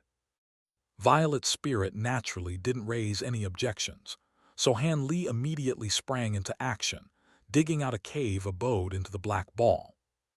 After setting up some restrictions in the cave abode, he and Violet Spirit entered the flower branch domain, where he then activated the celestial time formation, accelerating the flow of time in the flower branch domain to 30,000 times the speed of the outside world. "So this is your space of accelerated time. It's truly remarkable." Violet Spirit had already heard about the space of accelerated time from Weeping Soul and the others, but she still couldn't help but feel amazed now that she was seeing it for herself. Han Li gave a faint smile in response, and after a brief chat, the two of them began cultivating in seclusion. Inside the bamboo pavilion, Han Li was seated with his legs crossed, and he pulled out the white jade slip that had been given to him by the Reincarnation Palace Master, the one that contained the final 2 levels of the spirit refinement technique. After a brief hesitation, he injected his spiritual sense into the jade slip to begin inspecting its contents. He required more power, even if it meant having to sacrifice the cultivation potential of all of his future incarnations. With the experience that he had accumulated from cultivating the first 5 levels of the spirit refinement technique, it didn't take him long to grasp the contents of the final 2 levels, at which point he commenced his cultivation. At Han Li's cultivation base, multitasking was a simple feat, and while cultivating the spirit refinement technique, he summoned a collection of materials, then opened his mouth to release a burst of golden flames to envelop and refine them. Half a month later, Han Li scattered the golden flames with a wave of his hand, and 2 golden puppets were revealed with hints of time, law powers emanating from their bodies. A faint smile appeared on his face, and he flipped a hand over to produce a pair of small, white vials, both of which were giving off some type of soul power fluctuations. He then closed his eyes and began making a string of hand seals, and a layer of translucent, flashing light surfaced over his glabella. Shortly thereafter, his eyes abruptly sprang open, and 2 beams of translucent light shot out from within like 2 arcs of lightning in the night. At the same time, 2 specks of green light flew out of his glabella to form a pair of miniature green figures, both of which were his soul avatars. The 2 soul avatars each flew into one of the golden puppets at his behest, following which he cast a string of incantation seals into them as well. The 2 puppets slowly opened their eyes, and they were looking much more animated. Han Li gave a pleased nod upon seeing this, then made a beckoning motion, and 2 drops of golden spirit liquid flew out of the pair of white vials before fusing into the puppets' glabellas, and their eyes instantly became even brighter and more animated. Han Li continued to cast more incantation seals into the golden puppets, and a layer of faint, golden light gradually began to appear over their bodies. Over a year flew by in the blink of an eye. The golden light emanating from the puppets had just faded, and at this point, their eyes were looking just as clear and intelligent as those of the average person. A faint smile appeared on Han Li's face as he heaved a sigh of relief. Over the past year, he had been using a type of earthly deity avatar refinement technique from the True Mantra sect. Even though cultivating as an earthly immortal had very severe drawbacks, it also had some unique advantages, and as the super sect that it had once been, the True Mantra sect had naturally looked into this unique path of cultivation. Both of these earthly deity avatars contained time law powers, and they were far more intricate than the one he had refined in the Black Wind Sea. Han Li hadn't refined these earthly deity avatars as he wanted to begin cultivating as an earthly immortal, nor was he planning to plant them somewhere to gather power of faith. Instead, they were meant for his future corpse soul severances. Having already used the Heavenly Fox Tribe's corpse soul severance technique once, he had taken a liking to it, and he was planning to use it for his next 2 corpse soul severances as well.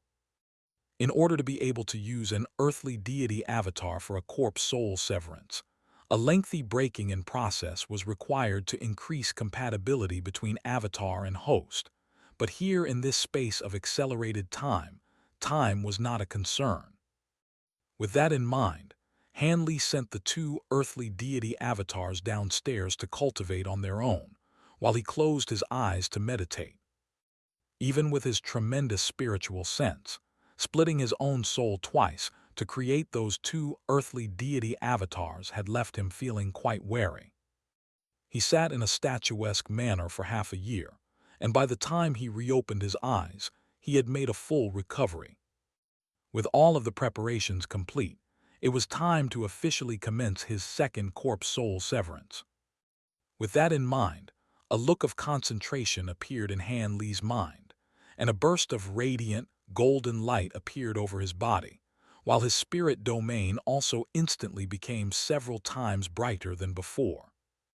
Bursts of immense world's origin chi surged into the spirit domain, and the density of world's origin chi in the flower branch domain instantly increased by severalfold.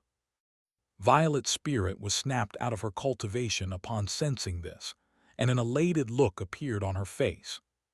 She turned to take a glance at the pavilion that Han Li was in, then closed her eyes to continue cultivating. Over 200,000 years flew by in a flash. Strands of black light had intertwined themselves around her to form a cocoon-like object, and her aura had returned to the pinnacle of the high zenith stage. Even though her cultivation base had previously suffered a sharp decline, her cultivation foundation was still there, and thanks to the vast abundance of world's origin chi in the flower branch domain, she was finally able to return to her former cultivation base. Furthermore, her cultivation foundation had been consolidated, so she was at no risk of suffering a drop in her cultivation base again. Right at this moment, her eyes sprang open, and the strands of black light around her faded into her body. A contemplative look appeared on her face as she flipped a hand over to produce a purple jade vial with a black talisman plastered to its surface. The vial contained none other than true, profound essence, and she was contemplating whether this was the right to attempt a breakthrough to the great encompassment stage. Right at this moment, the golden spirit domain suddenly faded away, and with it went the space of accelerated time as well. Immediately thereafter, the doors of the pavilion swung open, and Han Li flew out from within with a frustrated look on his face. Violet's spirit stowed her jade vial away, then made her way to his side.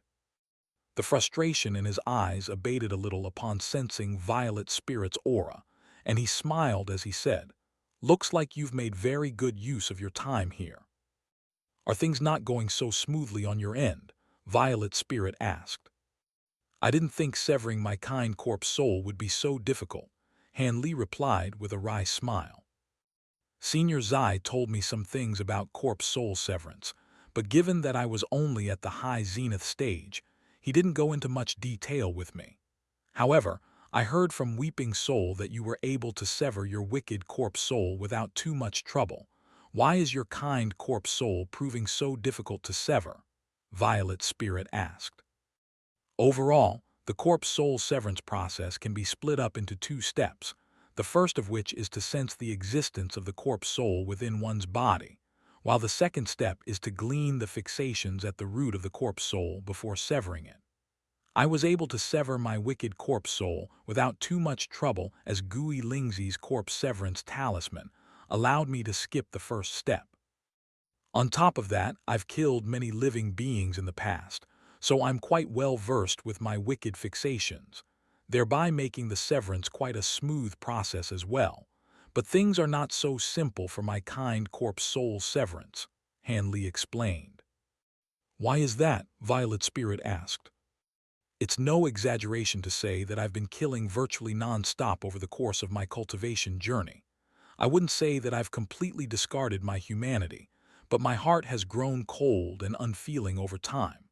As a result, I wasn't even able to detect the presence of the kind corpse soul in my body over these past 200,000 years, let alone sever it," Han Li sighed. "Doesn't the same apply to all cultivators?" Violet Spirit asked. "That's why the inability to sever one's kind corpse soul is a major obstacle keeping many cultivators from reaching the late great encompassment stage," Han Li sighed. "What can we do then?" Violet Spirit asked with tightly furrowed brows. "Right now, I'm at the pinnacle of the mid-great encompassment stage, so there's no point for me to continue cultivating in seclusion. Instead, it may be better for me to seek inspiration elsewhere," Han Li replied. "I heard from Senior Zai that for cultivators beyond a certain cultivation base, their mental state is often the key to breaking through bottlenecks. Come to think of it, I've never truly had a chance to see the true immortal realm, so you have to take me on a tour, Brother Han," Violet Spirit said with a bright smile. Violet Spirit's mood was infectious, and Han Li also took a turn for the better under her influence. The true immortal realm is far more vast and diverse than the devil realm, so I'm sure you won't be disappointed.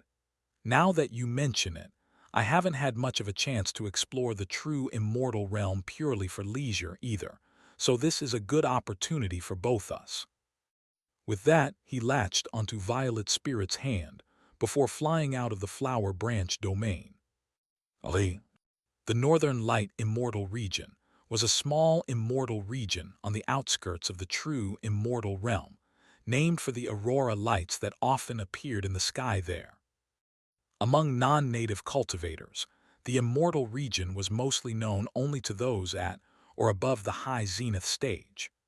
Those below the golden immortal stage often went their entire lives without once leaving the immortal region that they were born in, so they would never get the chance to visit a place like the Northern Light Immortal Region.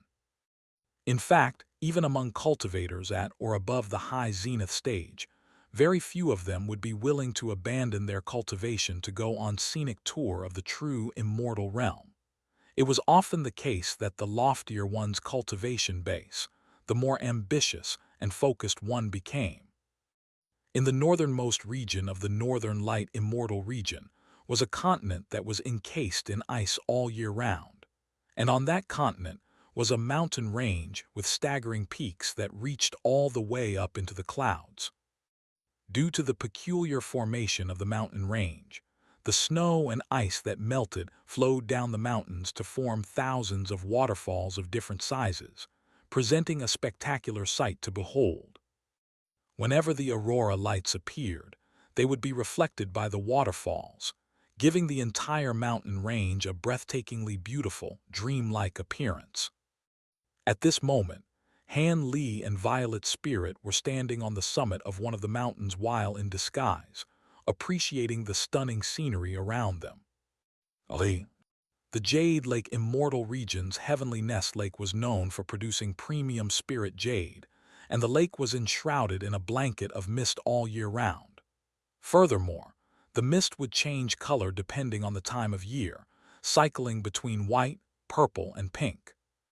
This color-changing mist and the premium spirit jade made the lake vastly renowned far and wide. And at this moment, a small boat was gliding over its surface with Han Li and Violet Spirit the sole passengers. Ali. The Firebird Mountain Range of the Heavenly Fire Immortal Region was renowned for its many mountains that resembled soaring birds, and magma would often come spewing out of the peaks of the mountains from underground, making it appear as if it were a mountain range of countless giant, fire-spewing birds. Han Li and Violet Spirit were standing together on an extinct volcano, watching the spectacular eruptions together. Ali. The mysterious green mud swamps of the Flowing Wave Immortal Region, the Red Sun Sea of the Vast Sea Immortal Region, the stormy mountain ranges of the Dark Wind Immortal Region. Han Li and Violet Spirit visited all of these wondrous immortal regions one after another, and at Han Li's current cultivation base, it didn't take him long at all to traverse across the immortal regions. Over the course of less than 300 years, the two of them traveled through 20 to 30 immortal regions, witnessing countless spectacular sights and scenes. However, the true immortal realm was far too massive, and they had still only explored a minute portion of it. Given their apprehension of the Heavenly Court and the Reincarnation Palace, both of them had stuck to solely visiting small and medium-sized immortal regions, and they constantly changed their appearances from place to place. Thankfully, their efforts paid off, and they weren't recognized by anyone. In the eastern region of the Soaring Wings Immortal Region was an undulating mountain range that was riddled with a type of crimson bamboo, presenting a majestic sight to behold from above. Whenever a gust of wind swept through the area, the bamboo forest would rustle to produce a sound like crashing waves, and as a result, the forest was named the Bamboo Sea. In a small city by the name of Jade Mountain City near the mountain range was a three-story restaurant, where Han Li and Violet Spirit were sitting at a window-side table. They were drinking a type of bright red wine that was giving off a delectable bamboo fragrance, and it had been brewed using the roots of the crimson bamboo. The crimson bamboo sea really does live up to its reputation. This crimson bamboo wine is only a mortal wine, but it's not bad at all. I'm glad we made the trip here, Violet Spirit said before taking a sip. Han Li finished his cup of wine in one go, then nodded in agreement. At this point, it was no exaggeration to say that he was a wine connoisseur, and even he couldn't help but be impressed with this wine. Han Li set down his cup before looking out the window at the bustling city streets down below. During the 200,000 years that he had spent in the Flower Branch domain, he had made rapid progress in his spirit refinement technique while simultaneously attempting to sense his kind corpse soul. And at this point, he had already mastered the 6th level of the spirit refinement technique. However, at the moment, he was choosing to see the city with his eyes rather than his spiritual sense. Jade Mountain City was a mortal city that was filled with people from all walks of life, including officials, scholars, merchants, martial artists, farmers, and many beggars. All types of voices filled with countless different emotions could be heard ringing out in the city, offering fleeting sneak peeks into the lives of the city's residents. All of a sudden, Han Li heaved a faint sigh, then refilled his cup before downing its contents in one go once again. "What's wrong?" Violet Spirit asked. "Nothing. It's just occurred to me that no one can be truly free from the mortal coil of life, regardless of whether it be mortals or cultivators like us," Han Li replied. "Even as immortals, we are still unable to fully transcend beyond our emotions and desires," Violet Spirit said as she heaved a faint sigh. Han Li cast his gaze into the distance in silence. "Have you made any progress in sensing your kind corpse soul?" Violet Spirit asked. Han Li shook his head with a glum look in his eyes. "You've already traveled with me for over 200 years, and I couldn't be more satisfied. So how about you go into seclusion again starting from tomorrow? Maybe all of the things that we've seen over the years will make a difference," Violet Spirit suggested. A corpse soul severance is not something that can be achieved solely through the accumulation of time. Otherwise, it wouldn't be regarded as such a stern obstacle to so many cultivators. I have a feeling that the key to my breakthrough to the late great encompassment stage is in the mortal world, so let's keep going and try our luck," Han Li replied with a shake of his head. A faint smile appeared on Violet Spirit's face upon hearing this. Han Li refilled their cups, and they shared another drink together. Immortal Ling Yun summoned his flying sword, and its radiance outshone even the light of the moon. The wretched dragon was so horrified to see this that it immediately turned to flee, but its fate was already sealed. In the blink of an eye, one of its front claws was severed, and the pond instantly ran red with its blood.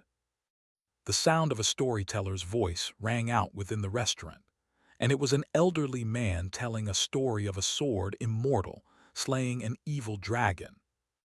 In the Soaring Wings Immortal region, there was great emphasis placed on the distinction between mortals and immortals were strictly prohibited from appearing in mortal areas, thereby lending them an air of mystique in the eyes of commoners, making them perfect storytelling subjects. The elderly storyteller was very good at his job, and there were many restaurant customers gathered around him, eagerly awaiting the story's continuation. However, instead of immediately continuing the story, the elderly man cleared his throat before taking a sip of tea. At the same time, a fair young maiden who appeared to have been around 15 to 16 years of age stepped forward from beside him while holding a copper dish, and she extended a curtsy toward everyone with a bright smile. She didn't say anything, but it was clear what she wanted. The story was quite riveting, and the young maiden was also a sight for sore eyes, so there were quite a few customers willing to pay to hear the continuation of the story, much to the appreciation of the elderly storyteller. A faint smile appeared on Han Li's face upon seeing this. Back when he was living in the rural village that he grew up in, he had never had the chance to hear a storyteller perform their craft. At the very most, he could hear some stories of the outside world from those who had previously left the village. At the time, he had been filled with curiosity and longing toward the unknown world of immortals and deities, just like the customers in this restaurant. The young maiden bent down to collect the money offered up by the customers, revealing a section of her fair and delicate neck in the process, and several rowdy troublemakers immediately began making lewd remarks at her expense. The young maiden was very shy, and a deep blush instantly appeared on her face, but she didn't stop collecting the money offered to her. As she continued, she used the copper dish to cover her face, but that only seemed to make the troublemakers more keen on harassing her. The young maiden could sense their ill intentions, and she hurriedly gathered up the rest of the money before backing away. However, right at this moment, a young man dressed in lavish clothing suddenly stood up and grabbed onto her wrist, immediately eliciting a scream from her. The young man was clearly already quite inebriated, and he reached out to stroke the young maiden's chin as he slurred, "Where you from, pretty girl? Let me treat you to a fine meal." The young maiden immediately began yelling for help with a panicked expression, and the elderly storyteller rushed over to try and help her, only to be pushed aside by the young man. The young man seemed to have been a martial artist, and he possessed formidable strength, pushing the elderly man straight through a railing, upon which he fell to the ground as blood came spewing out of his mouth. "Grandpa!" the young maiden yelled through her sobs as she struggled with all her might, but was completely unable to break free. Meanwhile, some of the more timid customers in the restaurant were already beginning to sneak out of the establishment. A hint of displeasure flashed through Han Li's eyes, but he remained seated. Things like this happened all the time in the mortal world, so this wasn't anything remarkable.